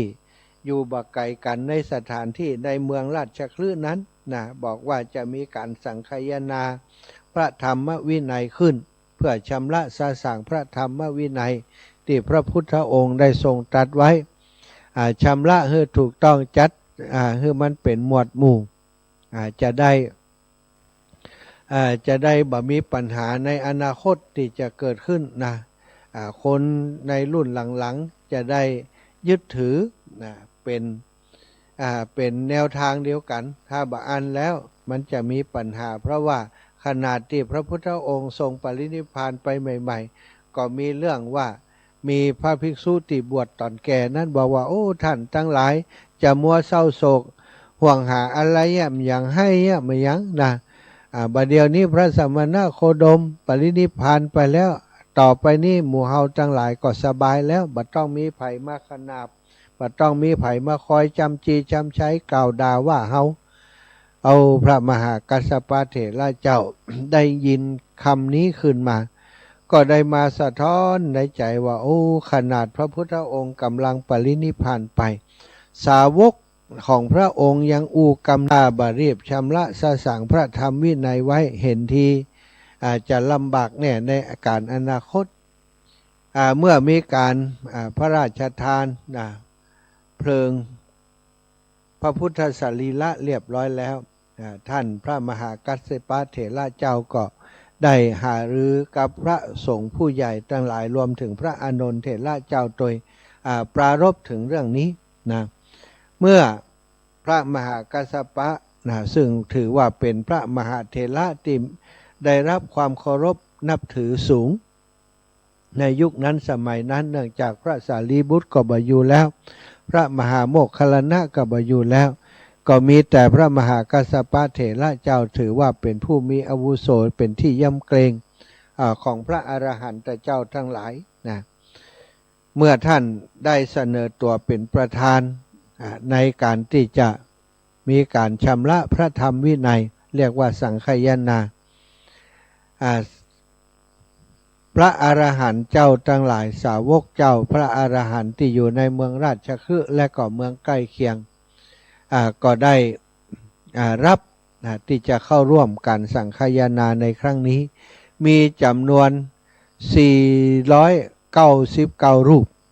ศรัทธาทำไมเลขมันดีเหลือเกิน499 ขาดอีกรูปหนึ่งเบิ่นเว้นที่ไว้ฮือกับพระอานนท์เถระเจ้าซึ่งตอนนั้นยังบ่ได้เป็นพระอรหันต์กำเตือก็รอลุ้นว่ามันจะเป็นไปได้หรือไม่ที่พระอานนท์จะตรัสรู้หรือบรรลุอรหันต์ในเช้าวันที่จะทำสังฆายนาอย่างที่พระพุทธองค์ทรงตรัสไว้ว่าอานนท์จะเป็นพระอรหันต์ในวันนั้นบ่ต้องห่วงไปหรอกพุทธธรรมนายของพระพุทธเจ้านี้ยิ่งกว่าธนูยิงดินเปิ่นบอกว่าบ่มีความผิดเพี้ยนเลยซึ่งพระอานนท์เถระเจ้านี้นอกจากช่วงที่ผ่านมาได้กังวลถึงเรื่องราวในอดีตเนาะในอดีตที่อยู่รับใช้พระพุทธองค์แล้วตอนนี้ก็มากังวลถึงอนาคตตัวเก่าพระพุทธองค์ทรงตรัสว่าท่านจะบรรลุอรหันต์ในเช้าวันที่จะทำสังฆายนาก็มาเป็นกำกึดแห่มแล้วสัทเป็นกำกึดแห่มแล้วว่ามันจะแต้ก่อจ้ามันกัดแต้ก่อหาเนี่ยก็พยายามในการที่จะปฏิบัติธรรมปฏิบัติเจริญสมณธรรมอย่างที่ได้เรียนจากพระพุทธเจ้าอย่างที่ได้บอกสอนคนอื่นไปพระอานนท์นี่สอนคนให้บรรลุอรหันต์มาแล้วหลายรูปหลายองค์นับบ่ถ้วนนะสัทธาแต่ตัวท่านเองนี้ยังบ่ได้บรรลุเป็นพระอรหันต์ท่านก็มาคือเอาง่ายๆว่าเป็นคนที่หู้ลายแทงมหาสมบัติหมดล่ะแต่ว่ายังเดินทางไปบ่ถึงที่ขุมสมบัตินั้นนี่ท่านหู้ต่างและท่านก็เดินปฏิบัติวันนั้นตลอดทั้งวันก่อนวันที่จะถึงวันสังฆายนาท่านก็พยายามปฏิบัตินั่งสมาธิเดินจงกรมพิจารณาธรรมต่างๆที่จะเป็นไปเพื่อความหลุดพ้นโดยใจที่จดจ่อศรัทธาแล้วก็กังวลว่าจะใดเฮานี้ถูกทำนายพระพุทธองค์ทรงทำนายว่าเฮาจะบรรลุอรหันต์ในวันนี้บัดเดียวนี้ก็ตีหนึ่งตีสองแล้วนะก็ถือว่าเป็นวันนี้เปิ่นจะทำสังฆายนาแล้วเฮาก็ยังบ่มีทีท่าว่าจะบรรลุธรรมได้เลยหรือว่าเฮาจะเป็นโมฆะบุรุษเป็นผู้ที่เปล่าจากมรรคผลนิพพานแล้วคำทำนายของพระพุทธองค์หรือว่าจะผิดเพี้ยนที่เรื่องราวของเฮานี้กายก็มากังวลอยู่คิดซ้ำแล้วซ้ำอีกซ้ำแล้วซ้ำอีกพยายามปฏิบัติบ่ได้รับบ่ได้นอนนะศรัทธาตั้งแต่หัวค่ำมาก่อนวันสังฆายนานั้นท่านปฏิบัติอย่างเคร่งครัดทั้งทุกอิริยาบถยืนเดินนั่งยืนเดินนั่งมาตลอดจนรุ่งสางก่อนที่ฟ้าแสงอาทิตย์จะสว่างผ่องอำไพขึ้นศรัทธาท่านก็เหนื่อยแล้วกับการปฏิบัติมาทั้งคืนส่งหรือว่าเฮาคำทำนายของพระพุทธองค์จะผิดพลาดไปเฮาจะบ่ได้ตรัสรู้วันนี้เสียแล้วก้าศรัทธาเอาเถอะจะได้ก็จ้างมันไว้บ่ได้เทิกอะละก็มได้เข้าไปร่วมกิจกรรมหรือว่าร่วมพิธีสำคัญในการสังฆายนาเพราะถูกวางตัวไว้ที่จะสอบถามที่มาที่ไปของข้อธรรมต่างๆที่พระพุทธเจ้าได้แสดงแก่ท่านว่าสูตรนี้แสดงที่ไหนอภิธรรมชุดนี้แสดงที่ไหนเนี่ยข้อความเนื้อหาว่าอย่างใดถ้าท่านบ่ได้บรรลุอรหันต์ก็บ่ได้เข้าไปในการสังฆายนานั้นท่านก็บอกว่าจังมาเถอะเรื่องนี้เอาไว้ก่อนแต่ตอนนี้มันรู้สึกเหนื่อยเต็มที่แล้วจะพักเหี่ยสักกรรมก่อนเนี่ยศรัทธาคณะที่ท่านกำลังจะล้มตัวจะนั่งก็บ่ใจจะนอนก็บ่ใจนั่นล้มตัวลงนั่นนะศรัทธาล้มตัวเหมือนกับว่าคณะจิตนั้นจะพักล้มตัวจันนะเป็นอิริยาบถการ บรรลุอรหันต์ที่แปลกกว่าคนทั้งหลายนั่งก็บ่ใจนอนก็บ่ใจยืนก็บ่ใจ กำลังจะล้มตัวลงนะอยู่ในเคอกลางอากาศเนี่ยเนาะถ้าเป็นมันยุดเวลาใดก็เหมือนกับว่า เอ็นตัวลงไปแล้วยังบัดถึงหลังยังบัดแตะพื้นเลยนะสถานะสะโพกก้นก็ยังบัดแตะลงกันแข่ไม้ที่จะนอนเลยปรากฏว่าแสงสว่างวาบก็เกิดขึ้นนะทะลุปลุโปร่งมดนะการตรัสรู้ธรรมนะการตรัสรู้ธรรมเป็นพระอรหันต์เกิดขึ้นในวินาทีนั้นเองสถาโอ้สว่างวาบขึ้นมาทันทีว่าอันนี่ศรัทธาอีป่อยอีแม่ทั้งหลายทำไมตอนที่เปิ่นปฏิบัติอย่างเคร่งครัดมันถึงบรรลุในข้อนี้พระอัฏฐกถาจารย์ครูบาอาจารย์เปิ่นก็ได้กล่าวไว้ว่าตอนนั้นท่านอานนท์นี้ปฏิบัติโดยหวังว่าจะให้บรรลุนะก็คือเพ่งอยู่กับการบรรลุนั้นอย่างเดียว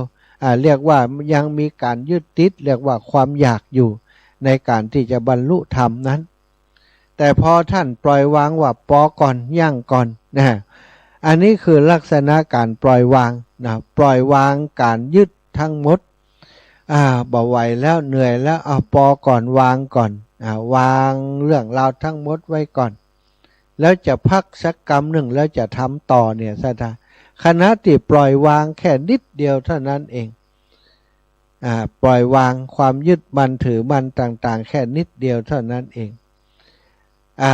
แสงสว่างแห่งปัญญาก็ทะลุปลุโปร่งท่านได้ตรัสรู้ได้เป็นพระอรหันต์ในทันทีนั่นเองนะก็จับพอดีกับที่เปิ่นจะทำการสังคายนากันสถาพระอานนท์ก็เหาะไปเลยกับนี้ เพราะเป็นพระอรหันต์แล้วนะแต่ก่อนนั้นบ่ได้เป็นพระอรหันต์กำเตื้อบ่มีฌานอภิญญาอย่างแต่ตอนนี้ทะลุปลุโปร่งหมดแล้วนะก็จับพอดีที่เปิ่นจะทำการสังคายนา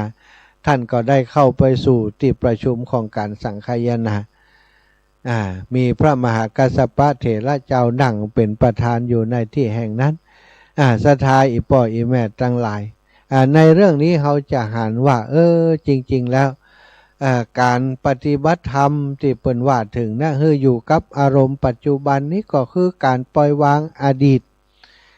ปล่อยวางอดีตบ่ยึดถือในเรื่องของปัจจุบันแล้วก็บ่ห่วงกังวลในเรื่องของอนาคตที่ยังมาบ่ถึง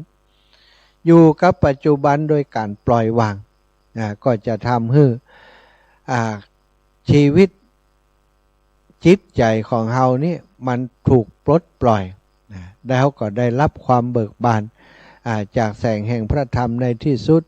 ถึงแม้ว่าชีวิตของเฮาในปัจจุบันนี้เฮาบ่ไปถึงขั้นนั้นบ่ไปถึงขั้นที่จะปฏิบัติธรรมแล้วก็บรรลุเป็นพระอรหันต์ได้แต่การอยู่กับชีวิตปัจจุบันโดยที่บ่ต้องไปกังวลในอนาคตที่จะมาบ่อะไรกับอดีตที่มันผ่านไปศรัทธาญาติโยมชีวิตในระหว่างวันเฮาก็มีความสุขบ่แตกต่างจากความสุขที่พระอรหันต์เจ้าทั้งหลายผู้ปฏิบัติธรรมทั้งหลายเปิ่นได้อยู่ที่เฮาเนาะจำเรื่องราวเหล่านี้ไว้ให้ดีศรัทธาญาติโยมปัจจุบันอดีตและอนาคตอดีตผ่านไปแล้วเอาอย่างคืนบ่ได้แก้ไขอย่างบ่ได้อนาคตยังมาบ่ถึงบ่ต้องกังวลกับมันอยู่กับปัจจุบันให้ดีที่สุดอันนี้แหละคือการปฏิบัติธรรมที่ถูกต้องเนาะวันนี้มีโอกาสสร้างสมคุณงามความดีก็รีบกอบรีบโกยรีบถอรีบพายอย่างที่เปิ้นว่านะรีบทอก็ทอทอร่างกายนี่เพื่อไปหาสถานที่ที่มันจะเป็นบุญเป็นกุศลอยู่ใกล้กัลยาณมิตรอยู่ใกล้นักปราชญ์มีโอกาสได้สร้างได้ฟังน้ำฟังธรรมมีโอกาสได้ฮือทานมีโอกาสได้รักษาศีลสร้างโอกาสให้กับตัวเองในทุกๆวันเนาะเอาละศรัทธาได้อุจาสนทนาสารธรรมธรรมะกันมาพอสมควรช่วงเวลาที่เหลืออยู่นี้ก็ขอแจ้งข่าวสารงานบุญเนาะสำหรับกิจกรรมการทำบุญตานเตียนพรรษาประจำปี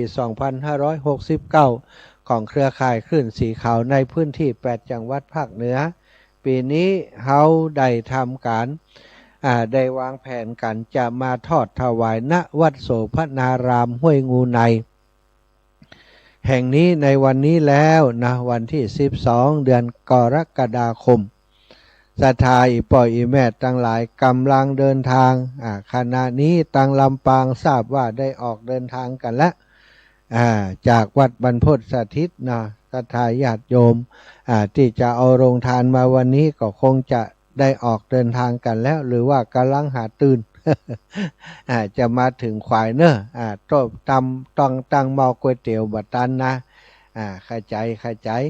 เวยนะตื่นเจ้ากันมาเข้าใจแอคทีฟกันหน่อยเนาะเดินทางกันมาศรัทธาญาติโยมตังลำปางเดินทางมาได้2ทางอย่างที่อาตมาบอกเนาะออกมาตังวังเหนือนี่ก็ได้เนอะแจ่ห่มวังเหนือเวียงป่าเป้าแม่สวยแล้วก็เข้ามาเส้นทางอำเภอแม่สวยสู่อำเภอฝางสายนี้ก็มากันบ่อยคิดว่าหลายคนก็มาด้วยอาตมาบ่อยก็จนจำได้แล้วหรืออีกทางหนึ่งถ้าอยากจะมาตังหลวงตังใหญ่เนาะก็คือตังซุปเปอร์ก็วิ่งจากลำปางตรงมาตังเจียงใหม่นะเข้าลำปูนเข้าเจียงใหม่มาตังแม่ริมแม่แตงผ่านมาตังเชียงดาวแล้วก็เข้ามาชัยประการแล้วก็มาถึงเมืองฝางใกล้จะถึงพอถึงเมืองฝางพบปะกันที่แยกบ่อน้ำมันฝางเนื้อสถาแยกไฟแดงบ่อน้ำมันฝางถ้าตั้งแม่สวยมาก็ถือว่าจะเป็นแยกตัวทีตรงนั้นนะเลี้ยวขวาจะเข้าไปถ้าลูกแม่สวยมาเลี้ยวขวาจะมาทางอำเภอตัวอำเภอฝางเลี้ยวซ้ายจะไปอำเภอชัยประการศรัทธาจอดไฟแดงเลี้ยวขวาเนอะจากแยกที่แยกตัวทีแยก3แยกอำเภอบ่อน้ำมันนั้นเลี้ยวขวาไปจะไปเจอห้างแมคโครนะห้างแมคโครเป็นห้างใหญ่ของสาขาอำเภอฝางอำเภอแม่อายอำเภอชัยประการนี้ศรัทธาญาติโยมเตรียมตั๋วได้เลยหันแมคโครแล้วนะเตรียมเปิดไฟเลี้ยวไว้แมปเลยไฟเลี้ยวซ้ายเลยจากแมคโครไปประมาณบ่ถึงกิโลจะหันเซเว่นประมาณ300 เมตรนะหันเซเว่นเซเว่นนี้นะก็เป็นเซเว่นที่อยู่ข้างแมคโครเลยแมคโครมา300 เมตรจะมีเซเว่นแล้วก็ทางเข้าจะมาวัดโสภณารามนี่อยู่ข้างเซเว่นท่านเลยเท่ากับว่าหันเซเว่นก็หันปากทางแล้วสะดาเลยแมคโครมาจะหันเซเว่นแล้วก็เลี้ยวเข้าหันมาเลยตรงมาอย่างเดียวบ่ต้องฟังไผเนอะ บ่ต้องว่ากัวจะหลงตรงมาอย่างเดียวเพราะวัดโสภณารามห้วยงูในนั้นอยู่จากปากทางมาประมาณ5-6 กิโลเนี่ยประมาณ6 กิโลสะดา5-6 กิโลก็จะมาถึงวัดโสภณารามวัดห้วยงูในก็แน่นอนรถจะจอดกันทึบถือแล้วเนาะมีคนอยู่นี่อดสถาบัต้องกลัวลงแล้วตรงเข้ามาได้เลยอันนี้ก็ขอแจ้งให้ศรัทธาทุกพื้นที่ที่กำลังเดินทางอยู่ได้รับทราบสถานที่หรือที่เขาจะทำบุญกันวันนี้วัดโสภณารามหาไม่ยากเนอะตรงเข้ามาอย่างเดียวมาถึงแมคโครหันเซเว่นแล้วก็เลี้ยวซ้ายเข้ามาตรงเข้ามาแล้วก็จะถึงวัดโสภณารามจากถนนใหญ่มาบักไก่ลอกสถาฝนฟ้าอากาศลมฟ้าอากาศทางนี้สะดวกสบายเนอะบ่ต้องห่วงเนาะศรัทธาญาติโยมตอนนี้ ก่อนจะเปิดสายก็จะแจ้งให้ศรัทธาญาติโยมได้รับทราบว่าในงานวันนี้นะเปิ่นก็จะมีให้ศรัทธาญาติโยมได้ร่วมบุญปักต้นผ้าป่าที่เปิ่นจะเอาถวายเตียนวันนี้10 เล่มก็จะมีต้นผ้าป่าให้ศรัทธาญาติโยมได้เป็นเจ้าภาพปักต้นร่วมกันที่จะถวายครูบาอาจารย์วันนี้มาปักต้นร่วมกันที่นี่แล้วก็อีกต้นหนึ่งเนาะอันนี้ถือว่าเป็นภายในเนอะ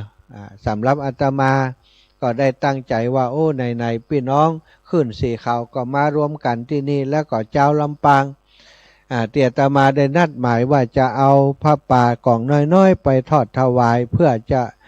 เป็นทุนในการซื้ออิฐมอนมอบเพื่อกับคณะศรัทธาวัด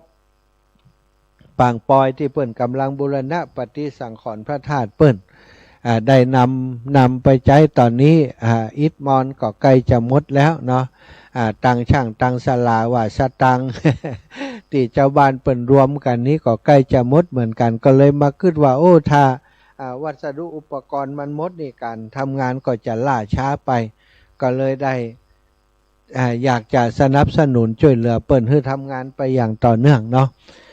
ก็จะได้เป็นเจ้าภาพเอาผ้าป่าไปทอดถวายที่บ้านวัดปางปอยวันนี้โดยตอนบ่ายเสร็จจากที่นี่ก็จะเอาผ้าป่าไปจะได้ตั้งต้นไว้ต้นหนึ่งศรัทธาสำรับที่จะนำไปทอดถวายเป็นวัสดุอุปกรณ์อิฐมอนที่จะเอามา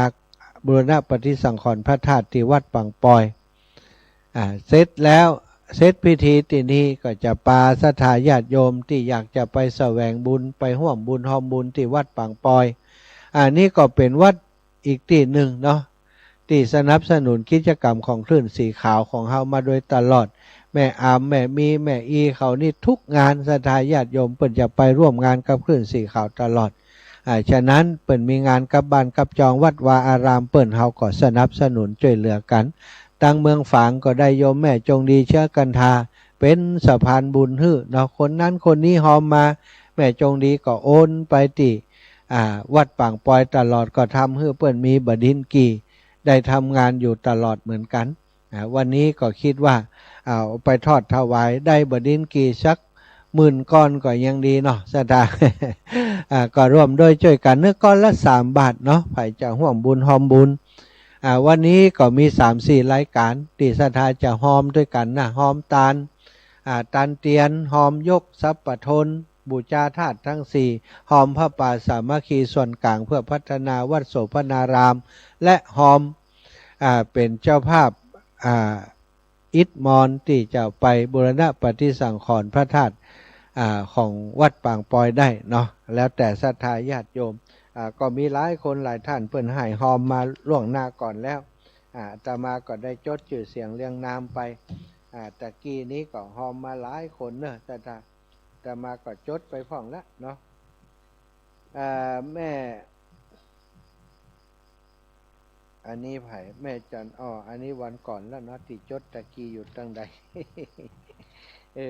จดคนเดียวเขียนคนเดียวแม่ยากแก้วสิงแก้วบ้านกาดโป่งหอมบดินกีมา200สมจิตอินทรวิจิตหอมห้วยงู100ดินกี100ก๋วยเตี๋ยว100แม่ตาสายเปี้ยนะหอมบดินกีมา50แม่เพนนะลำพูนหอมบดินกีมา100 บาทแม่มาลัยลินเชื้อนะแม่มาลัยลินเชื้อก็หอมมา100 บาทแล้วก็ทีมงานแม่บัวเร็วแม่บัวคลี่แม่ถนอมแม่บัวลอยพ่อสีโลดแม่ประพินร่วมบุญกันมาคนละ100เป็น500 บาทอันนี้ก็จากลำปางเนอะ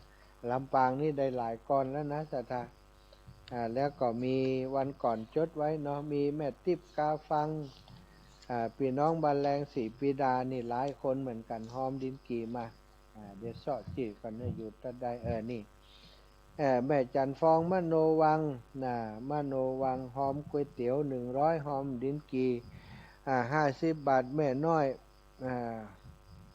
อยภูมิมินกะภูมิอย่างพูดด้วยอีกแบบ100 บาทแม่เพ็ญศรีจันดาจินดาทิพย์เนาะ100 บาทแม่ปอยาวุธ50 บาทแม่ทิพย์กาฟัง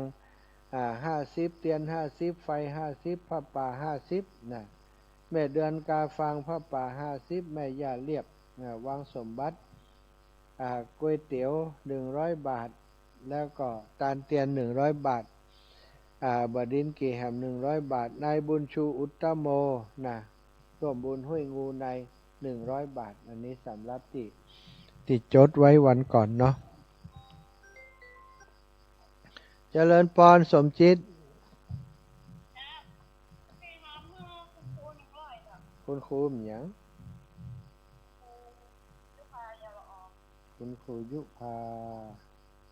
เยาวละอหญิงกี100เนาะ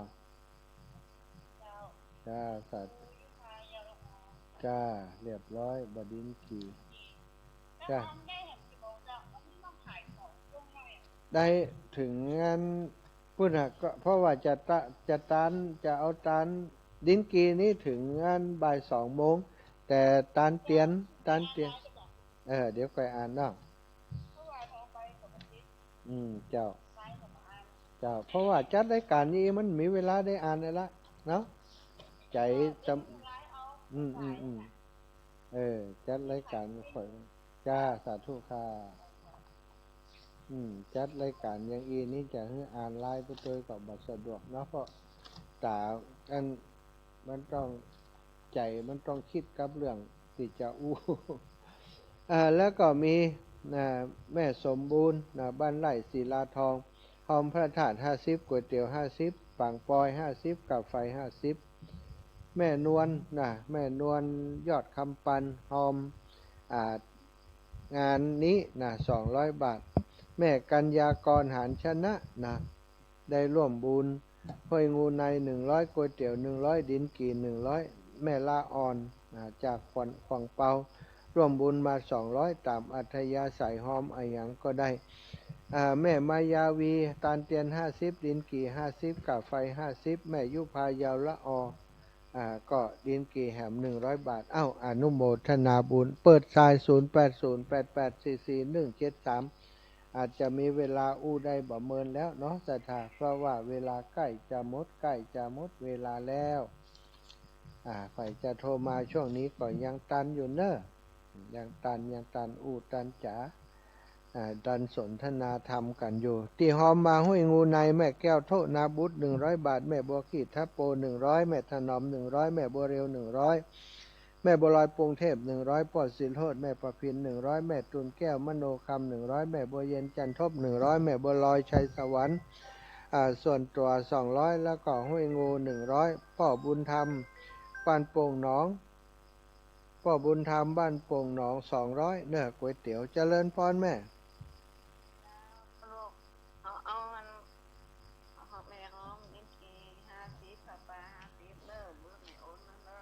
แม่น้อยอุตุดีดินกี่50ดินกี่แม่น้อยดินกี่50ก็ยำก็50ผ้าป่า50จ้า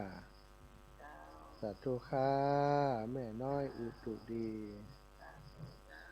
บ้านไห่นาน้อยเจ้าอีแม่เจริญปอนฟ้าใสหนองยางรถมาแล้วยังไม่มาค่ะหรือว่าไม่รู้ที่ฮู้กาเปิ้นฮู้บ้านวันนั้นไปงานศพบ้านแม่ย่าอยู่หรอแม่บ่เย็นเจ้าก็แต่กลัวอันเป็นสายบัวมันได้เจ้าเอาไปได้อย่างถ้าฟ้าใสมานี่ให้แน่วันนี้ว่าลองโทรพอรออีกมาจำเดียวมหากาเดี๋ยวกันอยู่ประตูนี่รอแล้วเจ้าเดี๋ยวจะบอกแม่บัวเย็นกันจ้าแม่บัวเย็นฟ้าใสรอแล้วนะฟ้าใสกายกว่าเป็นแม่สายบัวโยมฟ้าใสกับอาจารย์ติ๊บรออยู่บ้านแม่แม่ย่าแม่ย่าพัดวงพรมสายแม่บ้านเย็นจันทวงศ์ออกแล้วยังรถออกแล้วยังอยู่เชียงใหม่นี่ล็อกอยู่เชียงใหม่ล็อกะเจ้าเดี๋ยวขอจะมาหับจริงอันเนี้ยเจ้าอีแม่จะตู้เดี๋ยวปักอีแม่ง้อมก๋วยเตี๋ยวจะลอยเดี๋ยวแม่สั่งเนื้อท่านแม่บ้านเย็นจ้าจันทวงศ์ก๋วยเตี๋ยวอย่าลอยเดี๋ยวจะก๋วยเตี๋ยว100เจ้าอีแม่จ้าได้เลยเจ้าแม่สาธุเจ้าวันนี้กลับลำปางด้วยก่อนเจริญปอนแม่นวลยอดคำปานเจ้าไว้สาเจ้าอนุโมทนาบุญด้วยวันนี้นะเจ้าแม่พื้นแม่จะไปโอนสตางค์นะผมได้บุญกันลูกเขาแม่ไปก่อนกันแล้วแม่จะโอนได้กะเจ้าสาธุนะแม่นะเจ้าไว้สาเจ้า แม่นวลยอดกำพร้ากำปันบ้านกำแพงหินดอยสะเก็ดนะเด็ดสะกอยแม่ทองเครือชัยคันธานะแม่ทองเครือชัยคันธาพร้อมกับครอบครัวลูกหลานทุกคนทุกท่านได้ร่วมบุญหอมบุญมาอย่างละ200เนาะรวมหล่อเทียน200กับน้ำกับไฟ200แล้วก็ส่วนตัว200ส่วนตัวอาตมาจะเอาของอีแม่ยักษ์ไปใส่ดินกีเนอะคุณพัชรวรรณเป็นบุญนะหอมยกชัด100ก๋วยเตี๋ยว100ส่วนตัว100ไม่อยากแก้วโทนาบุตรหอมก๋วยเตี๋ยว100แล้วก็หอมตาลเตียน100แม่น้อยอุตุดีหอมบดินกี50พระป่า50แม่บานเย็นจันทวงศ์ก๋วยเตี๋ยว100สาธุอนุโมทนาบุญสถานได้อ่านครบห้องบ่ครบห้องยังไดก็ขอสุมาภัยกับสถานติดตามเนอะแม่บัวเย็นจันทบนะจะไปลืมฟ้าใสนะเดี๋ยวฟ้าใสให้หาเนอะรออยู่ตีหน้าบ้านท่านแล้วแม่บุญเกียรติแม่กงตะคืนก็ฮับบัดตันเนี่ย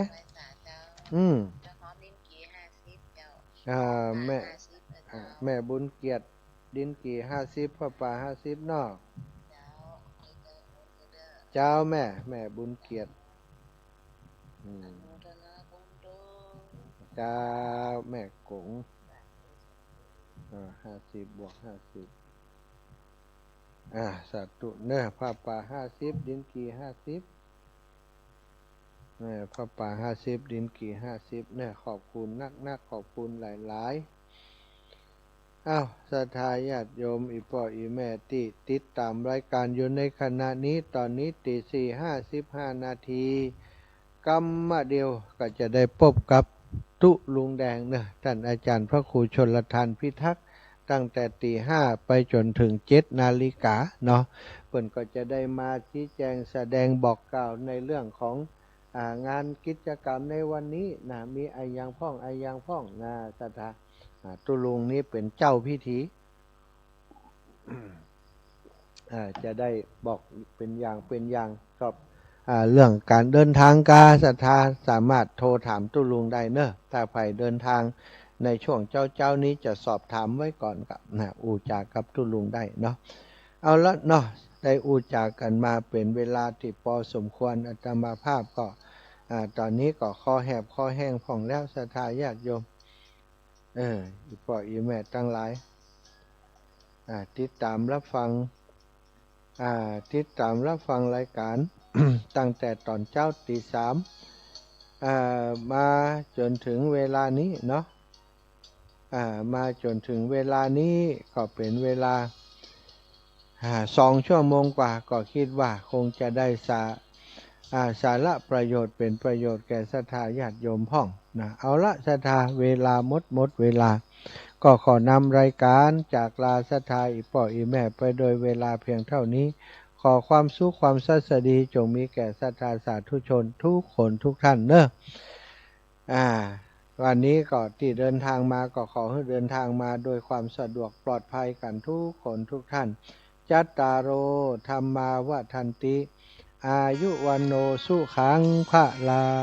ง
อ้าวเสตาญาติโยมเนี่ยคน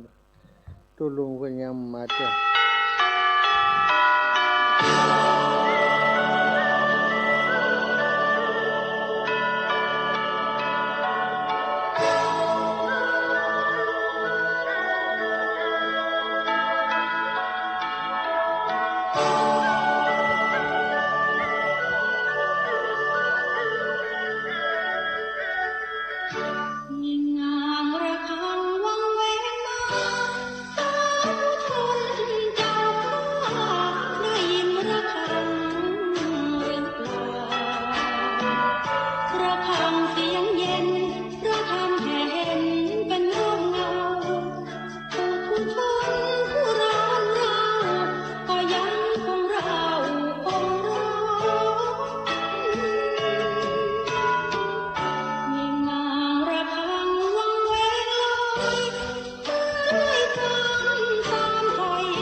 ขอนอบน้อมต่อพระรัตนตรัยแก้วเจ้าสามประการน้อมเอาคุณพระพุทธเจ้าคุณพระธรรมเจ้าคุณพระสังฆเจ้า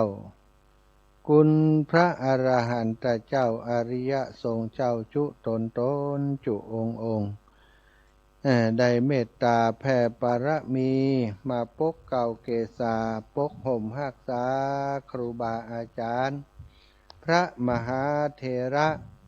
พระเถรานุเถระเพื่อนสหธรรมิกสหพรหมจารีทุกรูปทุกองค์ปกห่มหักษาศรัทธาสาธุชนคนดีโยมพ่อโยมแม่โยมพี่โยมน้องทั้งหลายที่ติดตามรับฟังรายการสารธรรมยามเช้าตั้งสถานีวิทยุในเครือข่ายสายบุญคลื่นสีขาวเพื่อชาวประชาซึ่งมีศูนย์บัญชาการสำนักงานของคลื่นสีขาวอยู่ที่วัดปากตางเจริญอำเภอดอยหล่อจังหวัดเชียงใหม่ ส่งกระจายเสียงไปทางสถานีวิทยุในเครือข่ายคลื่นสีขาวในเวลานี้ร่วม20กว่าสถานีศรัทธาญาติโยมโดยการถ่ายทอดเสียงถ่ายทอดสดถึงภาพและเสียงจากที่สถานที่จัดงานในวันนี้ในการตานเตียนพรรษาของคลื่นสีขาวและการยกทรัพย์ปทนปูชาธาตุทั้งสี่ณวัดโสภณารามห้วยงูในวันนี้ศรัทธาอีป่ออีแม่ทั้งหลายเฮาได้นัดหมายเพื่อจะทำกิจกรรมสำคัญนี้ร่วมกันในพื้นที่ของจังหวัดเชียงใหม่อำเภอฝางซึ่งก็ถือว่าเป็นอำเภอที่ใกล้จะสุดแดนเขตจังหวัดเชียงใหม่ด้านทิศเหนือซึ่งก็ได้มีการเตรียมงานกันมาเมินนานพอสมควรโดยเฉพาะการที่จะได้ทำบุญธาตุเจดีย์พระธาตุเจดีย์วัดโสภณารามนี้ก็เริ่มตั้งแต่เฮาได้วางศิลาฤกษ์ปกสร้างห้างแปลงบูรณะปฏิสังขรณ์มาเป็นเวลา 6-7 เดือนบัดนี้การก่อสร้างดำเนินการต่างๆเป็นอันเสร็จสิ้นบรมวลดีแล้วเนาะก็จะมีการทำบุญเพื่อจะได้ให้สิ่งที่ได้ทำนี้เป็นบุญเป็นกุศลเป็นสิ่งที่บริสุทธิ์พุทธพองจะได้ปูชาอย่างธาตุทั้งสี่ที่ได้เอามาประชุมประกอบร่างขึ้นมาเป็นพระธาตุเจดีย์องค์งามสง่าเป็นที่สักการะบูชาของพุทธศาสนิกชนต่อไปณวัดโสภณารามแห่งนี้เพิ่นก็จะทำตามฮีตเก่ากองเดิมวันนี้จะยกทรัพย์ปทนขึ้นประดิษฐานก่อนทรัพย์ปทน4ทิศบูชาทิศทั้ง4บูชาธาตุทั้ง4วันนี้ศรัทธาญาติโยมทั้งหลายจะได้มาหันทรัพย์ปทนอันสวยงามอันงดงามเมื่อเอาประดับในองค์พระธาตุแล้วจะทำให้พระธาตุนี้เป็นพระธาตุที่งดงามมีสง่าราศีเปล่งปลั่งเปล่งรัศมีขึ้นมาทันทีทันใดวันนี้เปิ้นก็จะเปิดโอกาสให้ศรัทธาญาติโยมทั้งหลายที่มาร่วมตานเตียนนี้ได้ร่วมพิธีสำคัญโดยศรัทธาพี่น้องบ้านห้วยงูในการยกทรัพย์ปทนขึ้นประดิษฐานตั้งไว้บูชาธาตุทั้ง4ทิศทั้ง4 ก็มีผ้าแพรที่ให้ศรัทธาญาติโยมได้มาบูชามีกระดิ่งที่จะให้ศรัทธาได้บูชาไปห้อยไปแขวนที่ทรัพย์ปทนกะลุงกุ้งกิ้งบูชาเป็นเสียง เป็นเสียงกังสดานที่กังวานไพเราะประดับประดาอยู่ที่พระธาตุเจดีย์ของวัดโสภณารามพิธีกรรมพิธีการวันนี้ก็จะเริ่มตั้งแต่9 นาฬิกาเมื่อศรัทธาญาติโยมมวลชนของคลื่นสีขาวศรัทธาสาธุชนคนใจบุญใจดีทั้งหลายเดินทางมาถึงท่านเจ้าก็จะได้ร่วมกันปักต้นสตางค์ต้นผ้าป่าที่เปิ่นจะตานเตียนกันเตียนมี10 เล่มต้นผ้าป่าก็มี10 ชุดพร้อมกับผ้าป่าที่เป็นส่วนกลางที่จะถวายไว้กับวัดโสภณารามใช้จ่ายในการจัดกิจกรรมจัดงานบริหารพัฒนาวัดอีกกองหนึ่งแล้วก็จะเปิดโอกาสให้ศรัทธาได้บูชากระดิ่งบูชาผ้าแพรมาผูกกับทรัพย์ปทนถึง4 ตัวไผจะบูชาถึง4แผ่นก็4 ตัวได้หรือว่าจะบูชาแผ่นเดียวเอาไปติดทรัพย์ปทนองค์หนึ่งก็ได้เนาะแล้วแต่ว่าเราจะมีศรัทธามีกำลังทรัพย์แค่ไหนก็ทำตามที่กำลังเรามีศรัทธาที่เรามีศรัทธาได้อุจากันไปเมื่อแล้วเนาะตั้งร่วมประมาณ20 กว่าวันที่อุจาถึงกิจกรรมงานที่เราจะร่วมกันคิดร่วมกันทำร่วมกิจกรรมกันที่วัดโสภณารามนี้โดยเฉพาะกิจกรรมของการตานเตียนพรรษานั้นเราได้ร่วมกันเนาะเอาใจเป็นหนึ่งเดียวความกลมเกลียวสมัครสมานสามัคคีทำความดีถวายเป็นพระราชกุศลตลอดถึงอนุรักษ์รักษาวัฒนธรรมประเพณีที่ดีงามของชาวพุทธการรอเตียนพรรษานั้นนับวันจะห่างหายไปจากสังคมไทยของเราเพราะบัดเดี๋ยวนี้ส่วนใหญ่ก็จะมีการซื้อหาจากร้านค้าที่เปิ่นมี เอามาขายเนาะเป็นทำเป็นธุรกิจส่วนใหญ่น้ำค้าเพิ่นก็จะทำสวยงามซะท่ามีการแกะสลักผ่องไอยังผ่องสวยงามเขาก็จะไปซื้อหาเอาตามร้านค้าเป็นส่วนใหญ่ทำให้บ่มีการได้หล่อได้อย่างเหมือนกับสมัยก่อนโบราณแล้วคนปัจจุบันนี้ก็บอกว่าตู้เจ้าเปิ่นบ่ได้ใจเตียนนะบ่เดี๋ยวนี้นะเฮาเอาอันโคมไฟเอาอย่างไปถวายดีกว่าอันนี้ก็แล้วแต่ศรัทธาญาติโยมแต่บางอย่างบางสิ่งบางอย่างเปิ่นมีขึ้นเปิ่นทำขึ้นมันเป็นความสมัครสมานสามัคคีกันของคนในหมู่บ้านของคนในชุมชนของกลุ่มคณะถ้าเฮาช่วยกันเฮารวมกันร่วมกันท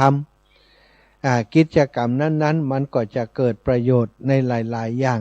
างการหล่อเทียนนั้นต้องอาศัยความสมัครสมานสามัคคีหลายฝ่ายซะท่าอย่างฝ่ายสถานที่กว่าจะเตรียมสถานที่วัสดุอุปกรณ์ต่างๆโอ้ต้องใจกำลังคนหลายร้อยคนมาช่วยกันอย่างปีที่ผ่านมานั้นเขาไปรอกันที่สถาบันธรรมาภิวัตรนะเมื่อวันที่20ที่ผ่านมาท่านอาจารย์สาธิตนิปมได้ไปบรรยายที่ไหนสถากิจกรรมภายนอกไม่ได้ไปเลยท่านก็ได้ทำหน้าที่ในการตกแต่งสถานที่ปาสถาญาติโยมกลุ่มเรียกว่าโรงเรียนผู้สูงอายุตำบลศพปาดอำเภอแม่เมาะเนาะบ้านศพเตินตำบลศพปาดอำเภอแม่เมาะจัดดาสถานที่เป็นเวลาร่วม20 กว่าวัน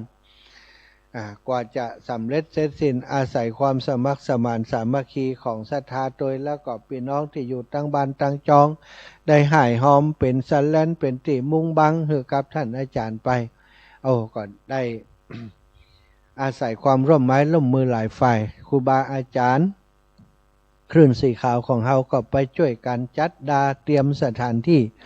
2-3 วันเหมือนกันเนาะไปทำที่ฐานที่ตั้งของเตียนทำฐานที่ตั้งของเตียนอย่างต่างๆตลอดถึงในวันงานเฮาก็ปากันไประดมมวลชนกันไป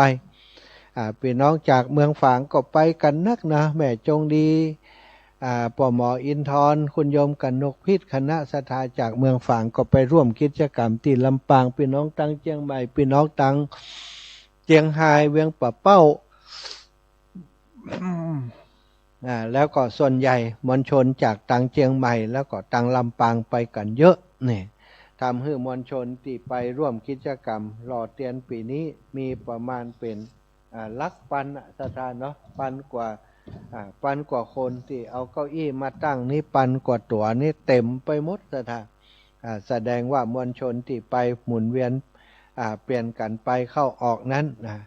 ประมาณร่วม 2,000 แต่ว่าอยู่นี่ก็ประมาณปันกว่าตอนที่ทำกิจกรรม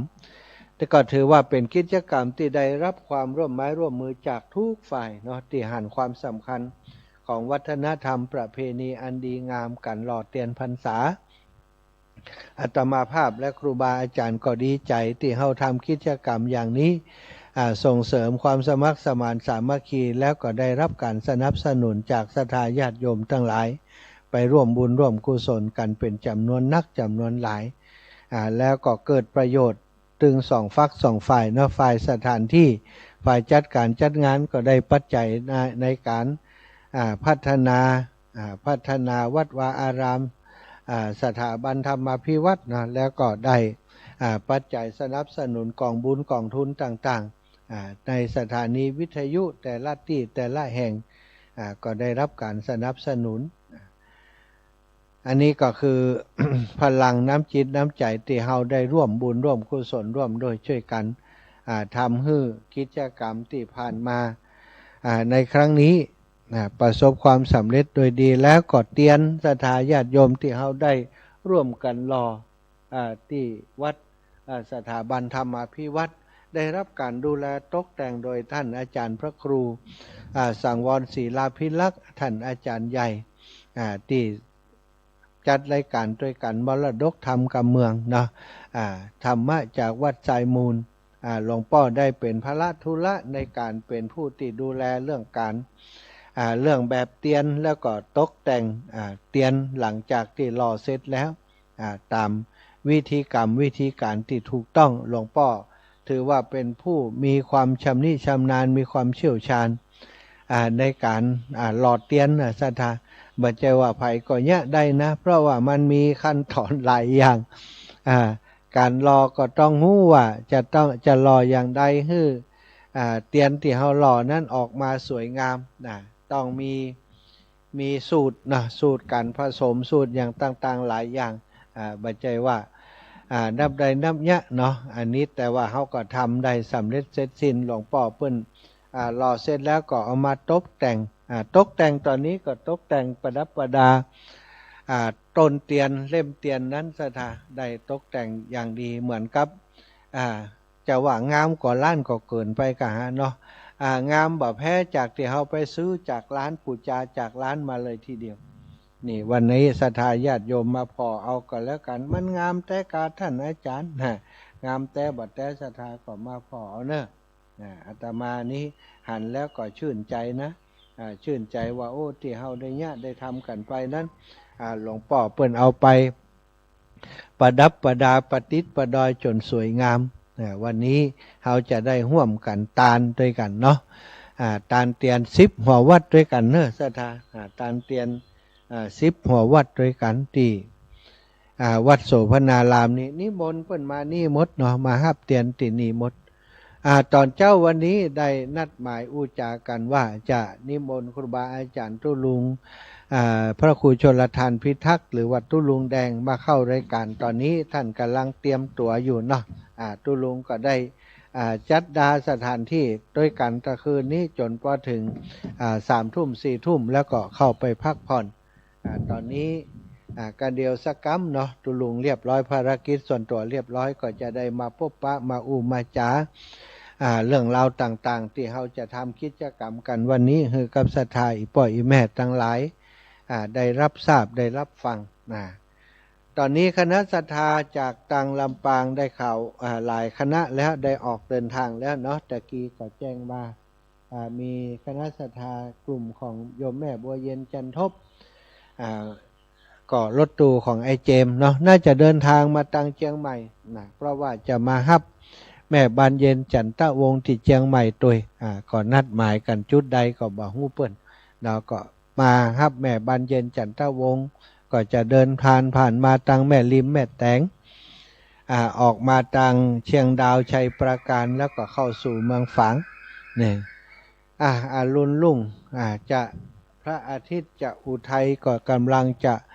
ขึ้นแล้วเนาะเสียงนกกาก็เจียวแจ้วร้องเจือยแจ้วเป็นเสียงบอกว่าอารุณรุ่งยามเช้าจะมาถึงหมู่เฮาเจ้าข้าทั้งหลายแล้วขณะนี้เฮาท่านเจ้าทั้งหลายได้เตรียมตัวเตรียมใจที่จะมาทำบุญใหญ่ประจำปีด้วยกันที่วัดโสภณารามอาตมาในนามครูบาอาจารย์คลื่นสีขาวพระนักจัดรายการทุกคนยินดีต้อนรับกับศรัทธาญาติโยมที่จะมาร่วมกิจกรรมกันในวันนี้คณะนี้พี่น้องทางเชียงใหม่หลายพื้นที่เนาะวัดบ้านบวกค้างสันกำแพงตังดอยหล่อโดยการนำของท่านอาจารย์พระครูอภิวัฒนวิกรม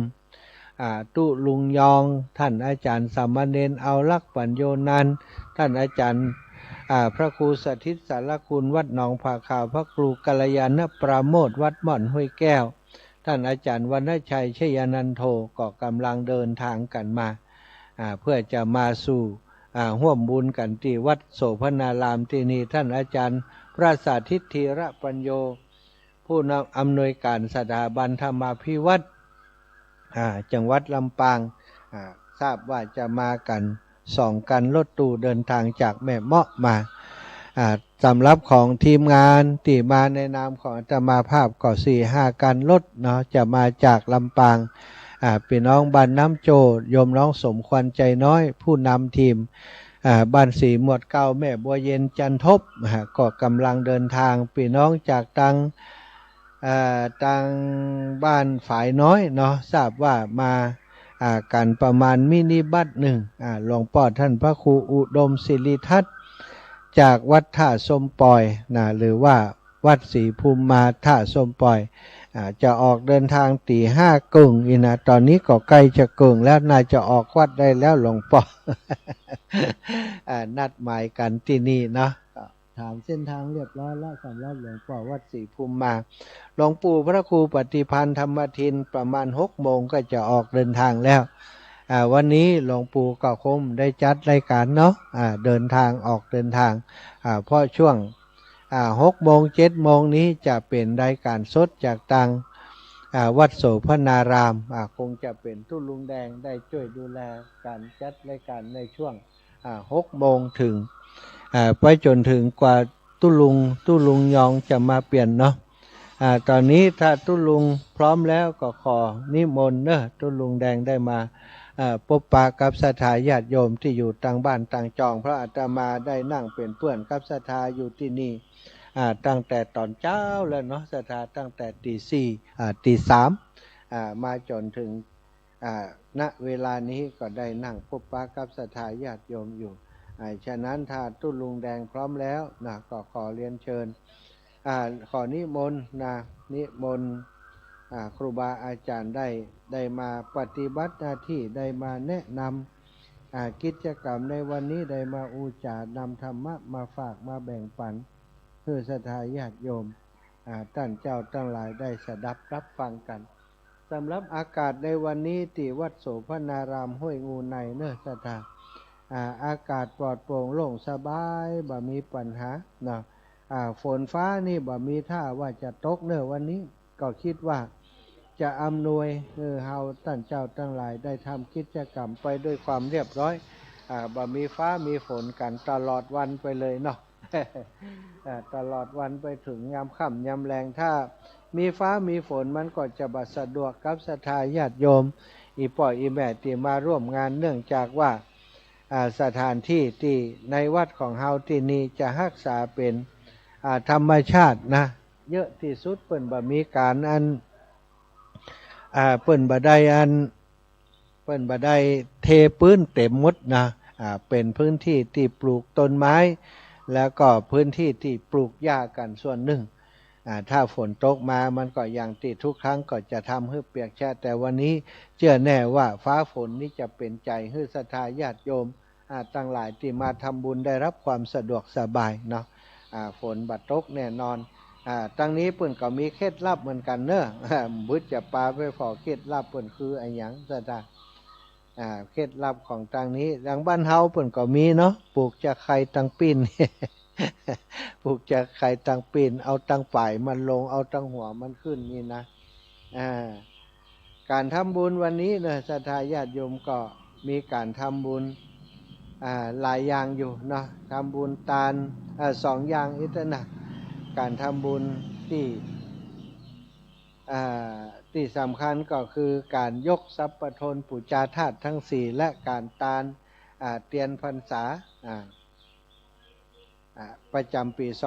2569 ของเครือข่ายคลื่นสีขาวของเฮามี2 กิจกรรมร่วมกันอาตมาภาพ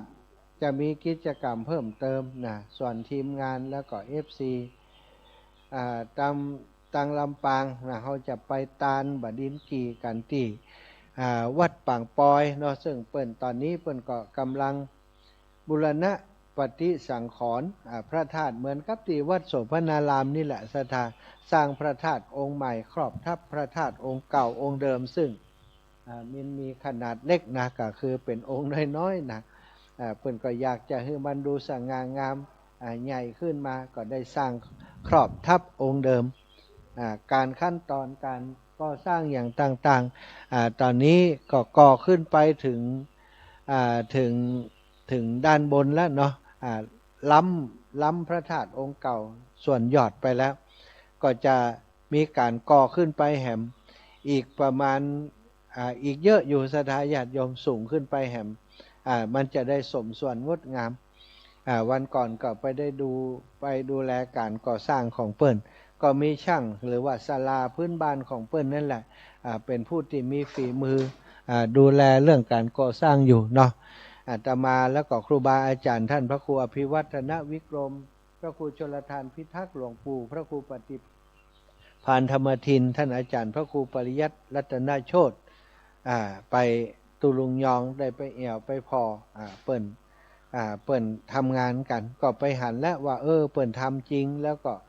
วัสดุอุปกรณ์ก็มีบ่เยอะเนาะเปิ้นก็ทยอยซื้อเอากำน้อยมีคนมาบริจาคเงินเพิ่มเติมเปิ้นก็ไปเอาวัสดุอุปกรณ์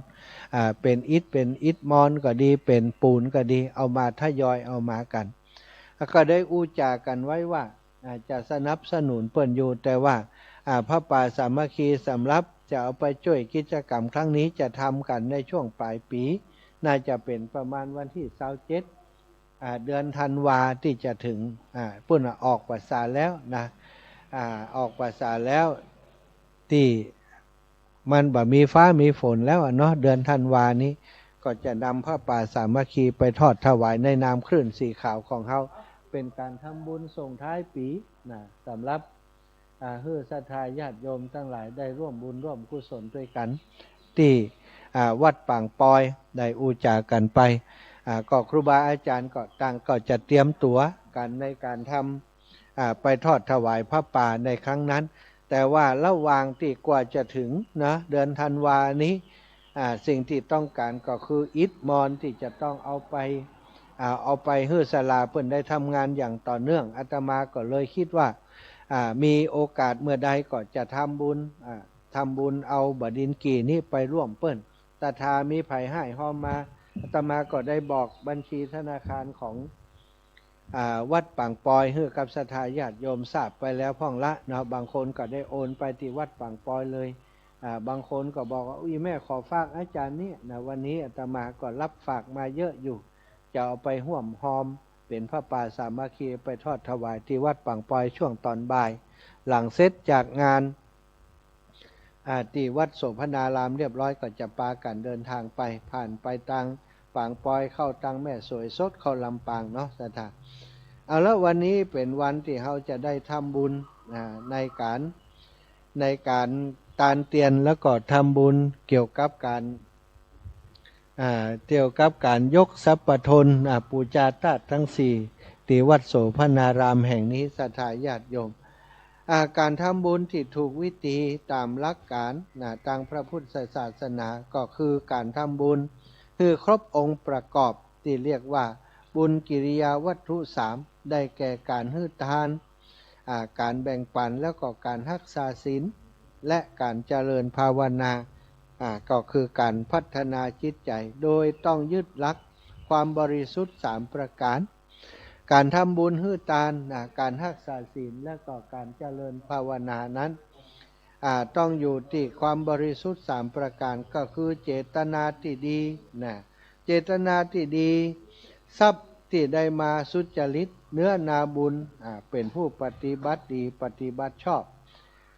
การให้ทานเรียกว่าทานนะใหม่นั้นเจตนาที่ทำโดยจิตที่อยากสละความตนี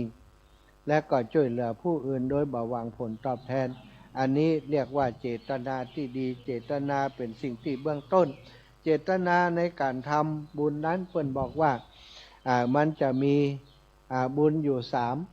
3ช่วงด้วยกันศรัทธาก่อนที่เราจะทำบุญกันนั้นเราคิดเป็นบุญเป็นกุศลตั้งจิตเจตนาที่ดีไว้นี่เรียกว่าปุพพเจตนาเจตนาเริ่มต้นเนาะเราตั้งอกตั้งใจจะทำบุญเริ่มต้นด้วยความตั้งใจที่ดีอันนี้เรียกว่าเป็นเจตนาที่ดีช่วยเหลือผู้อื่นโดยบ่หวังผลตอบแทนทีนี้ก็มาถึงวิธีปฏิบัติในการเลือกบริจาคสิ่งของหรือว่าปัจจัยตามความเหมาะสมเช่นการตักบาตรการบริจาคสิ่งของต่างๆช่วยเหลือผู้ยากไร้ตามองค์กรหรือว่ามูลนิธิต่างๆอันนี้เรียกว่าเป็นวิธีการปฏิบัติถ้าเจตนาดีแต่เบื้องต้นการปฏิบัติถูกต้องการปฏิบัติในคณะที่เฮาฮื้อตานอย่างถูกต้องมีเนื้อนาบุญเปิ่นมาฮับตานฮื้อเฮาอย่างในวันนี้ศรัทธาเจตนาของเฮาก็คือในการที่จะยกทรัพย์ทนปูชาธาตุทั้ง4ขององค์ธาตุเจดีย์เพื่อจะให้คนที่เปิ่นได้มาหันพระธาตุเจดีย์ได้ก่อร่างสร้างแปลงอย่างงดงามแต่มันก็ยังจุดลุดอยู่ ยังบ่มีองค์ประกอบครบถ้วน องค์ประกอบจะครบถ้วนต่อเมื่อมีสัพพทนปุจจาธาตุทั้งสี่ปุจจาทิฏทั้งสี่แล้วก็มีชัดยอดชัดประดิษฐานวันนี้ก็จะทำในส่วนของการยกสัพพทนขึ้นประดิษฐานตั้งไว้ก่อนหลังจากนั้นปุณณะประมาณปลายปีก็จะได้ยกชัดขึ้นประดิษฐานมีปอยหลวงทำบุญใหญ่อีกครั้งหนึ่งก็เป็นอันเสร็จสิ้นบริบูรณ์ในการจะการเรียกว่าการสร้างพระธาตุองค์ใหม่นี้ที่ครอบองค์เดิมก็จะเสร็จสิ้นบริบูรณ์ศรัทธาอีพ่ออีแม่ทั้งหลายที่ฟังรายการอยู่ในคณะนี้ที่อยู่ตั้งบ้านตั้งจองก็ดีที่คณะเดินทางอยู่ในรถในลาก็ดีเขาจะได้มาร่วมกิจกรรมด้วยกันปุพพะเจตนาเบื้องต้นเขาเป็นเจตนาที่ดีที่อยากจะบูรณะปฏิสังขรณ์สร้างถาวรวัตถุเป็นที่สักการะบูชาให้มันมั่นคงสวยงามเป็นที่สักการะบูชาเป็นเจตนาดีตั้งแต่ต้นแล้วเจตนาของหมู่เฮาท่านเจ้าทั้งหลายในการจะสนับสนุนเปิ่นเฮาก็ได้ร่วมกันมาตั้งแต่การวางศิลาฤกษ์จนมาฮอดถึงการได้บูรณะปฏิสังขรณ์จนสำเร็จเสร็จสิ้นแล้วเขาก็จะได้ทำบุญอันนี้เป็นปุพพะเจตนาวันนี้ศรัทธาญาติโยมที่ได้ร่วมเดินทางมาก็จะได้ร่วมให้ร่วมหอมหลายคนยังบ่ได้หอมกำเตื้อตั้งแต่เปิ่นวางศิลาฤกษ์วันนี้ก็จะได้หอมละมาหอมเป็นเจ้าภาพทรัพย์ประทนด้วยกันมาหอมเป็นกระดิ่งที่จะประดิษฐานตั้งประดับทรัพย์ประทนแล้วก็ปูจาผ้าแพรต่างๆในการที่จะประดับตกแต่งทรัพย์ประทนด้วยกันในวันนี้เนาะแล้วก็ในวันนี้นะเจตนาการทำบุญอีกอย่างก็คือการที่รักษาศีลละไมนี่เจตนาศีลละไมคือเจตนาที่จะเบียดเบียนผู้อื่นเพื่อความสงบเรียบร้อยทางกายทางวาจาของเฮาวิธีปฏิบัติก็คือรักษาศีลห้าอันเป็นพื้นฐานในชีวิตประจำวันเช่นบาฆ่าสัตว์บารักทรัพย์บาประพฤติผิดในกามบาพูดปดแล้วก็บาดื่มสุราอะไรอันนี้เป็นเจตนาถ้าเฮารักษาเจตนานี้บริสุทธิ์บุญกุศลก็จะเกิดขึ้นกับผู้ที่ตั้งใจนั้นแล้วก็การทำบุญอีกอย่างหนึ่งก็คือภาวนาใหม่บุญสำเร็จโดยการภาวนาการภาวนาก็คือจิตเจตนาในการที่จะพัฒนาสติปัญญาให้รู้เท่าทันอารมณ์ของตนเองวิธีปฏิบัติก็คือการสวดมนต์นั่งสมาธิกำหนดรู้ลมหายใจแล้วก็ศึกษาฟังธรรมะต่างๆนี้เรียกว่าเป็นการเจริญจิตตภาวนาอย่างหนึ่งหลักการเสริมเพื่อจะให้ได้บุญสูงสุดก่อนทำบุญจิตใจจะต้องเลื่อมใสศรัทธาและก็มีความตั้งใจจริงอย่างหมู่เฮาท่านเจ้าทั้งหลายวันนี้ถ้าบัดตั้งใจจริงคงบัดเสียสละเวลาที่จะเดินทางมาร่วมบุญด้วยกันคณะที่เฮาทำบุญจิตใจของเฮาต้องเบิกบานบ่รู้สึกเสียดายในภายหลังว่าใจว่าโอ้มาทำบุญแต่วันนี้เสียดายเวลาที่จะไปแทนที่จะให้ยะนาอย่างฮื้อแล้วกลับไปไหนก็บ่ฮู้ถ้าอย่างนี้ได้บุญบัดแต่แล้วศรัทธาถ้าเสียสละเวลามาก็ตั้งใจมาทำบุญด้วยความบริสุทธิ์พุทธผ่องใจบ่ฮื้อสิ่งตั้งหลายที่เป็นความหม่นหมองมาทำลายจิตเจตนาที่ดีของเฮาเนาะเดินทางอาจจะไกลไปสักน้อยก็คิดว่าการทำบุญนี้มันไม่ใช่ง่ายนะต้องเดินทางมาตั้งไกลก็จะได้ทำบุญกับหมู่กับคณะคลื่นสีขาวของเฮาในวันนี้นะถ้าเหน็ดเหนื่อยก็ขอให้เป็นความเหน็ดเหนื่อยที่เปี่ยมไปโดยความสุขเนาะแล้วก็หลังจากทำบุญวันนี้หลังจากวันนี้ไปแล้วนำมันนึกถึงทานหรือว่าความดีที่เฮาได้ร่วมกันทำแล้วโดยความปิติแล้วก็อุทิศบุญกุศลให้แก่บิดามารดาญาติกาผู้ล่วงลับไปรวมถึงเจ้ากรรมนายเวรที่เปิ้นรอส่วนบุญที่เฮาจะอุทิศไปให้กับเปิ้นในครั้งนี้ในวันนี้เอาศรัทธาญาติโยมตอนนี้จากกันมา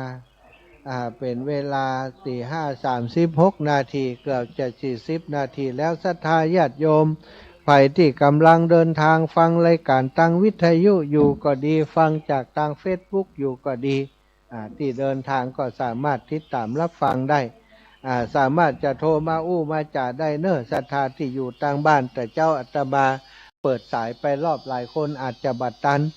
ได้ฟังตอนเจ้าวันนี้อีแม่มีจิตใหญ่ใครอยากอีแม่บ่ได้ไปเนอะอาจารย์อีแม่อยากจะหอมต้นผ้าป่าที่จะตานเตียนร่วมตัวจิมก็สามารถให้หอมมาได้เนอะศรัทธาญาติโยมที่หู้จักกันนะเป็นส่วนตัวที่เคยทำบุญร่วมกันนี้สามารถแจ้งมาที่อาตมาได้ก็จะจดชื่อเสียงเรียงนามศรัทธาญาติโยมที่จะร่วมบุญด้วยกันวันนี้เนาะร่วมบุญก๋วยเตี๋ยวนี่วันก่อนที่เปิ้นร่วมบุญก๋วยเตี๋ยวมาอาตมาขอบคุณเนอะแม่แก้วโทนาบุตรร่วมบุญก๋วยเตี๋ยวมา100 บาทแม่บัวขีดท่าโปร่วมบุญก๋วยเตี๋ยวมา100 บาทแม่ถนอมน้ำวงร่วมบุญก๋วยเตี๋ยวมา100 บาทแม่บัวเร็วชัยอุดร่วมบุญก๋วยเตี๋ยวมา100 บาทแม่บัวลอยปวงเทพร่วมบุญก๋วยเตี๋ยวมา100 บาทป่อสีโลดแม่ประพินหนอแก้วร่วมบุญก๋วยเตี๋ยวมา100 บาทแม่ตุนแก้วมโนคำร่วมบุญก๋วยเตี๋ยว100 บาทแม่บัวเย็นจันทบร่วมบุญมาแหม100 บาทแม่บัวลอยชัยสวรรค์ร่วมบุญส่วนตัวก็เป็นก๋วยเตี๋ยว200 บาทแล้วก็ผ้าป่าตานเตียนวันนี้แหม100 บาทป้อบุญธรรมบ้านโป่งหนองนะร่วมบุญก๋วยเตี๋ยวมา200 บาทแม่นิตยาจินดาปลูก200 บาทแม่ยายแดงกิตติรสปางปอย60 บาทก๋วยเตี๋ยว40 บาทแม่อุไรวันอภิธัญญากรร่วมบุญบดินกีปางปอยร่วมบุญก๋วยเตี๋ยวมา50 บาทแม่ย่าเรียบวังสมบัติร่วมบุญตีผ้าป่าห้วยงูในนี่นะ100 บาทก๋วยเตี๋ยว100 บาทแล้วก็อิฐมอนดินกีแหม100 บาทนี่ก็เป็นศรัทธาญาติโยมก็ทยอยให้หอมมาเรื่อยๆเนาะหอมก๋วยเตี๋ยวพ่องหอมบดินกีพ่องตะกี้นี่มีบดินกีมามีบดินกีจากของคุณโยมแม่บ้านแม่กงเนาะบ้านแม่กงแม่บุญเกียรตินะบ้านแม่กงร่วมบุญผ้าป่า50บดินกีมาแหม50นะขอบคุณมากๆแม่บ้านเย็นจันทวงศ์ร่วมบุญหอมบุญก๋วยเตี๋ยวมาแหม100เนอะแม่น้อยอุตุดีร่วมบุญผ้าป่า50นะดินกีแหม50ขอบคุณและอนุโมทนาบุญเนอะแม่จันสมมณีจักแม่จันสมมณีจักเจริญปอนนมัสการเจ้าเจ้าแม่วันนี้เปิ่นทำบุญใหญ่เจ้าอีแม่โมทนาตัวแล้วฝากซองหลวงพ่อวัดน้ำบ่อสาวาไปหอมตาลตัวนะเจ้าฝากหลวงพ่อแล้วเนาะสาธุเนอะแม่จันสมเนอะเจ้านมัสการเจ้าล่างได้มีบุญวาสนาได้ไปบ่อไปกอยไปไหว้เนาะเจ้าอีแม่ก็แต่งกอยก้อยหอมไปในหางเนอะเจ้าได้แม่เจ้าสาธุเนอะแม่จ้า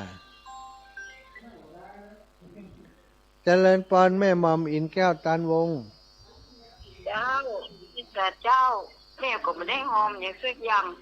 แม่ขอหอมมันลิงกี้แม่ร้อยได้ป่ะเจ้าได้กัน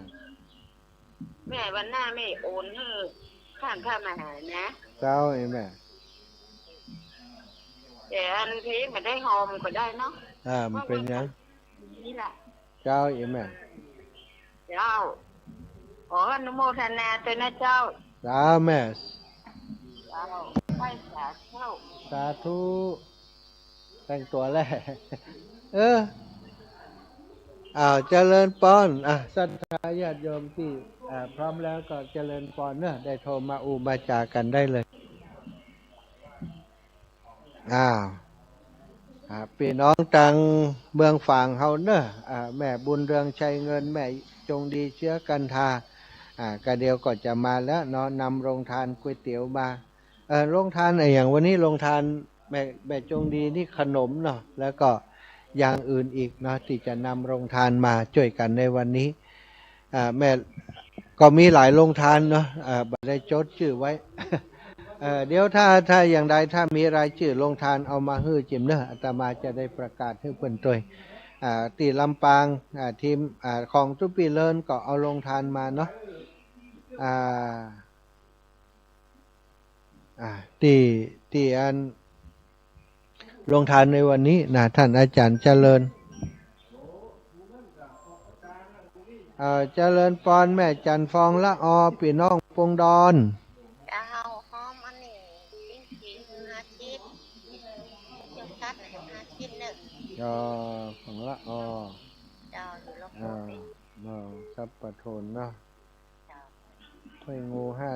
50ปังปอย50สัตว์ทุเจ้าบุญทักษาอีแม่เนาะมาอยู่แม่ประพินนอแก้วเจริญพรแม่เจ้าไว้ศาสตร์เจ้าอันเดี๋ยวหอมนี่ให้แม่เด้อหอมลิ้นกีให้แม่ร้อยเจ้ากลับไปแม่ก็ได้กระดิ่งเนาะกระดิ่งเจ้าแม่เดือดลิ้นกี100แล้วก็กระดิ่งร้อยแล้วเอาใส่ผ้าป่า100เจ้า300เนาะแม่จะโอนให้เจ้าแม่เจ้าดินกีผ้าป่ากระดิ่งดาวอีแม่เจ้าดินกีเนาะ3อย่างสาธุเจ้าแม่บุญรักษาเนอพี่น้องบ้านจูดใต้เจริญปอน1174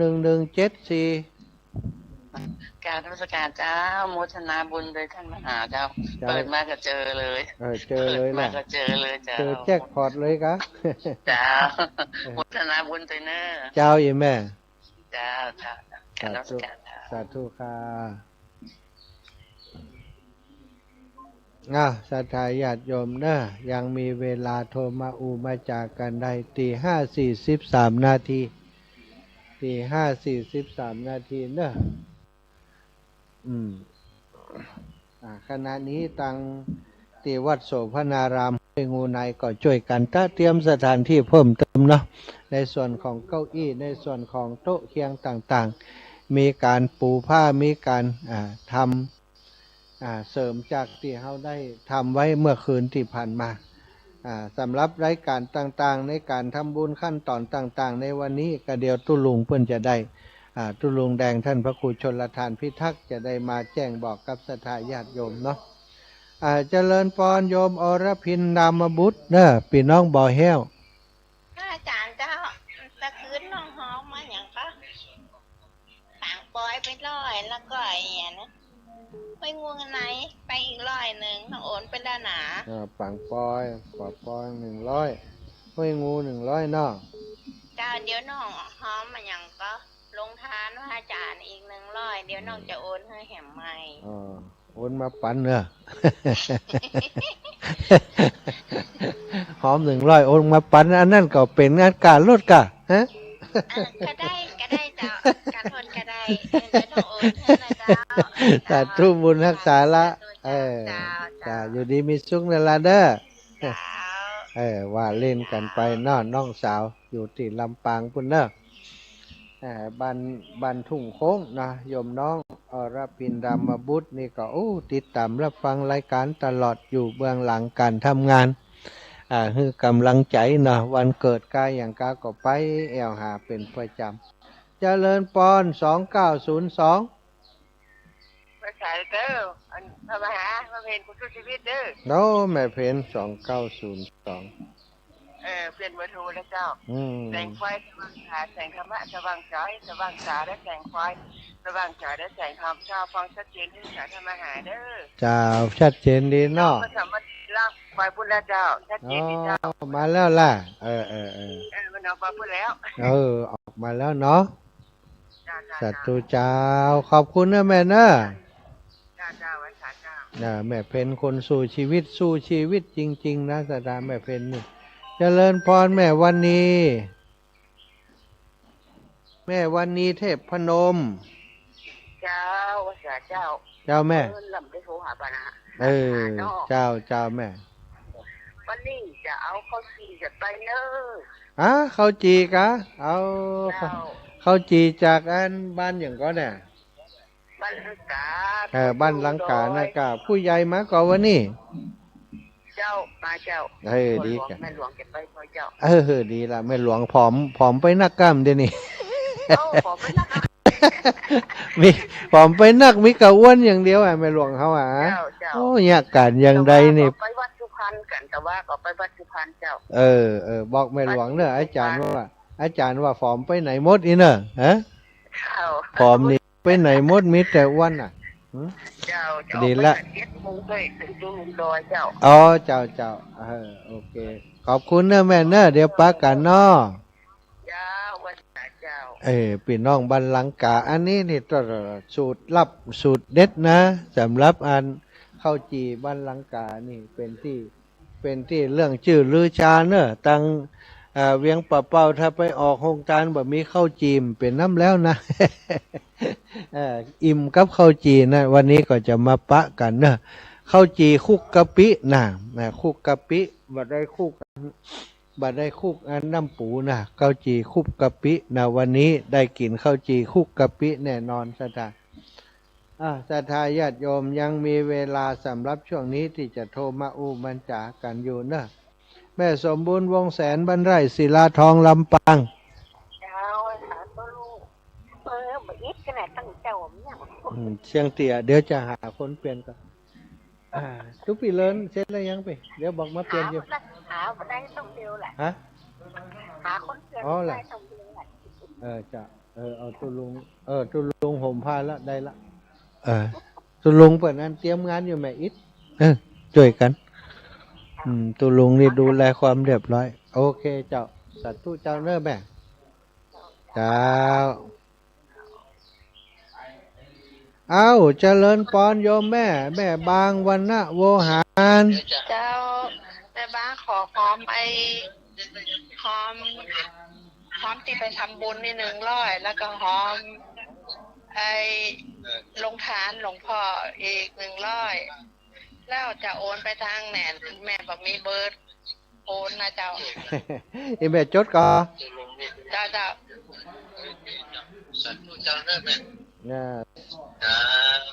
53แม่ อย่างก็ 5363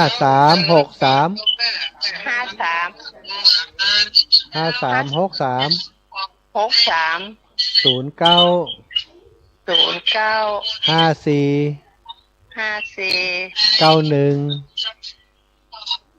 เจ้าธนาคารกรุงไทยชื่อเฮาเนอะพระสมชาติแต้มคมแม่ มหาอาจารย์สมศาสตร์นะเจ้า พระสมชาติแต้มคม 5363 เนาะแล้วก็49จ้ะก็491แบ่ง491เจ้าธนาคารกรุงไทยเนอะ กรุงไทยเจ้า จ้าอันอย่างก็หอมอันอย่างก็แม่หอมมันยกชัด100เนาะหอมลงทานแหม100เนาะเจ้าแล้วก็หอมลิ้นจี่แถม100เจ้าลิ้นจี่แหม100เนาะเจ้าฟังอยู่แล้วก็เดี๋ยวแม่จะหอมไปเฮ้อเด้อเจ้าโยมแม่ไปเฮ้อเดี๋ยวทำมื้อเช้าอ่อนงานเด้อสาธุค่ะแม่เจ้าโมทนาสาธุเด้อตาแม่มอมอินแก้วตันวงเจริญปอนหอมห้วยงูลายแม่แหมร้อยเลยขึ้นมาเหมือนใจเนี่ยห้วยงูเจ้าแหมร้อยงูนี่ก็นะจ๊ะดีกะเจ้าแม่ลืมไปแม่แวบขึ้นไปขึ้นแล้วอยู่ตั้งแต่เนี่ยเจ้าแม่สาธุเจ้าแม่จ้าสาธุบุญปันตาเหียงหอมห้วยงูหอมปังปอยแหม100สาธุเจริญปอนขอบคุณศรัทธาญาติโยมแม่บ้านเย็นจันทวงศ์หอมก๋วยเตี๋ยว100นะก๋วยเตี๋ยวลงทานแม่บุญเกียรติแม่กงร่วมบุญพระป่า50นะแล้วก็ดินกี่แหม50 แม่หม่อมอินแก้วตันวงหอมดินกี่100หอมยกซับปะทนวันนี้แหม100แม่จันฟองละอจากบ้านปงดอนแจ่ห่มปุ่นนะเมืองลำปางหอมห้วยงูในหอมยกหอมงานบุญวันนี้นะ50 บาทแล้วก็หอมดินกี่แหม50 บาทผ้าป่าอันแม่ประพินหน่อแก้วนะหอมผ้าป่า100 บาทกระดิ่ง100 บาทแล้วก็ดินกี่100 บาทโยมน้องอรพินรามบุตรนะหอมดินกี่100 บาทหอมทำบุญห้วยงูในทันเตียนแล้วก็ดินกี่ทันเตียนแล้วก็ยกสัปทน100 บาทหอมก๋วยเตี๋ยว100 บาทแม่บางวันนะโวหารหอมตีห้วยงูใน100 บาทหอมโรงทานก๋วยเตี๋ยวนะโรงทานก๋วยเตี๋ยวแฮม100 บาทแล้วก็หอมดินกี่100 บาทแม่บุญปั่นตาเหียงหอมบดินกี่แฮม100 บาทอนุโมทนาสาธุกับบุญที่ศรัทธาญาติโยมได้ให้ได้หอมวันนี้เนาะศรัทธาที่กำลังเดินทางเด้อสำหรับปากทางที่จะเข้ามาวัดโสภณารามห้วยงูในสำหรับคนที่บ่ได้ปักหมุดนะถ้าบัดเดี๋ยวนี้คนขับรถตู้ส่วนใหญ่เพิ่นจะมีแผนที่เรียกว่าปักหมุดมาได้เลยนี่ก็บ่ยากแต่ว่าสำหรับคนที่เพิ่น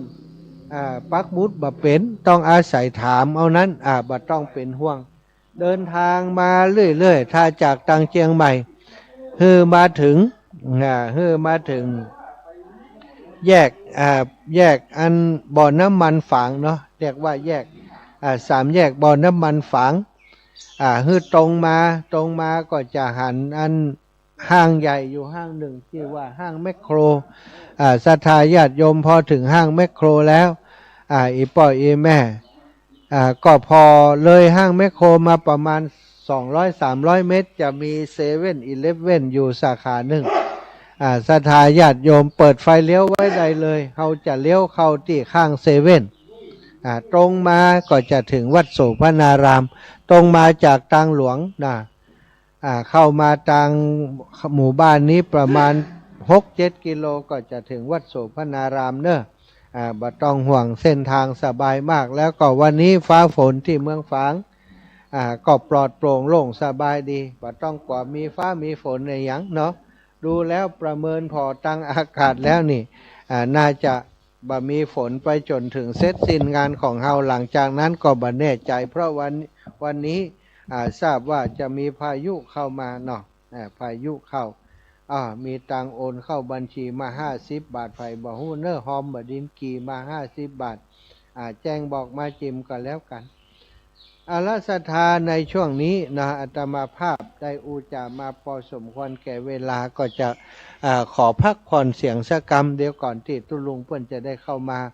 อุจาแสดงบอกกล่าวต่างๆให้ข้อคิดข้อธรรมแก่ศรัทธาญาติโยม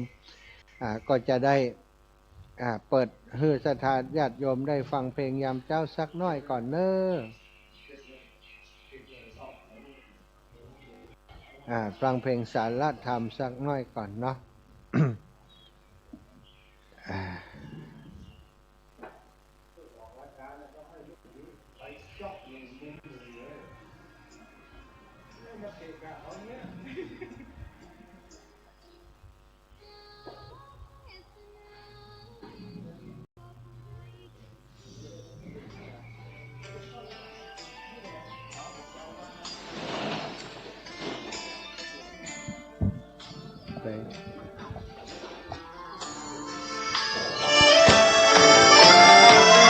เชิญชวนทุกท่านเข้าวัดเข้าวา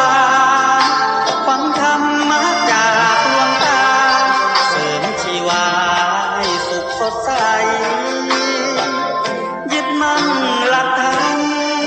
คำสอนไว้ให้ขึ้นใจความดี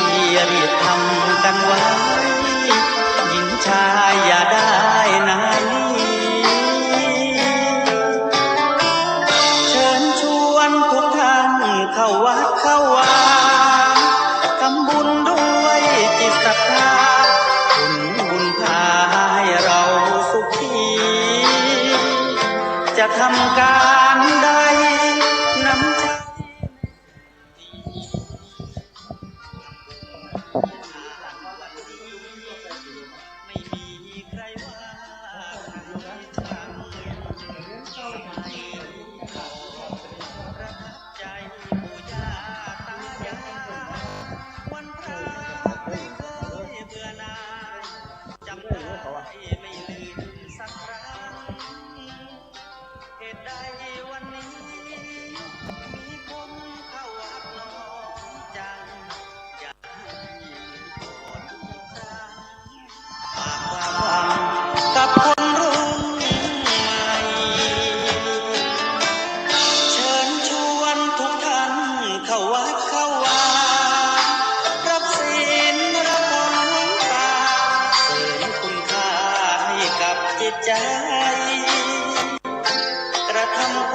ทุกท่านเข้าวัดเข้าวาฟังธรรมะจากหลวงตาเสริมชีวาให้สุขสดใสยึดมั่นหลักธรรมคำสอนไว้ให้ขึ้นใจ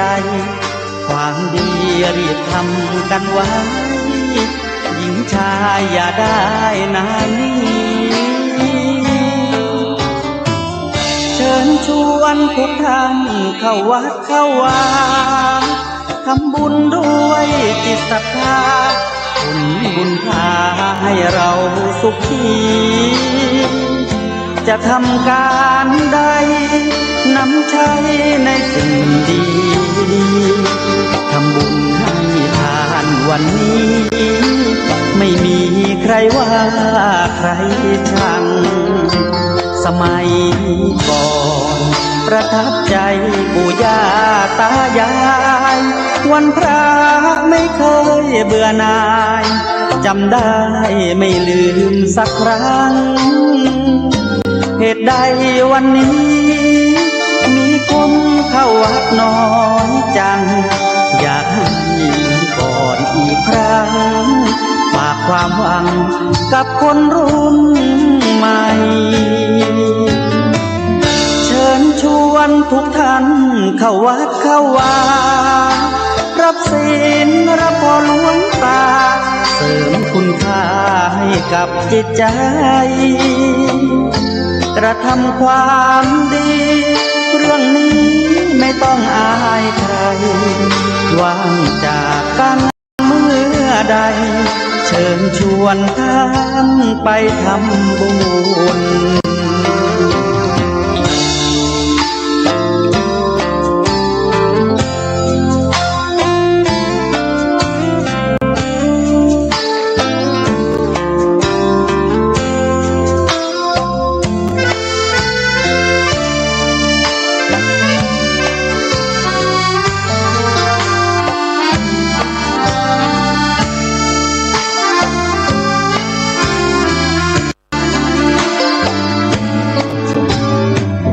เชิญชวนทุกท่าน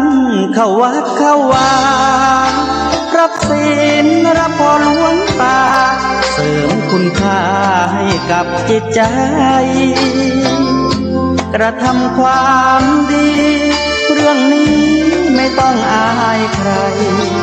ว่างจากการงานเมื่อใดเชิญชวนท่านไปทำบุญกระทำความดีเรื่องนี้ไม่ต้องอายใครฝากเพลงเชิญชวนหญิงชายอย่าอายเรื่องการทำบุญ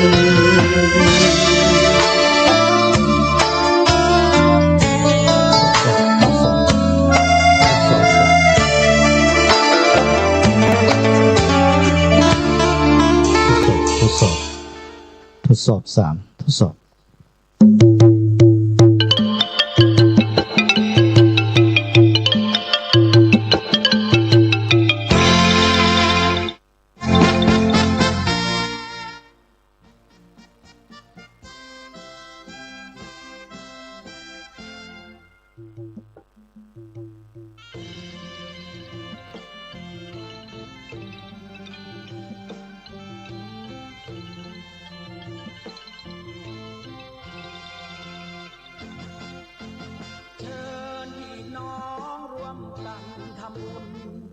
กุศลเพื่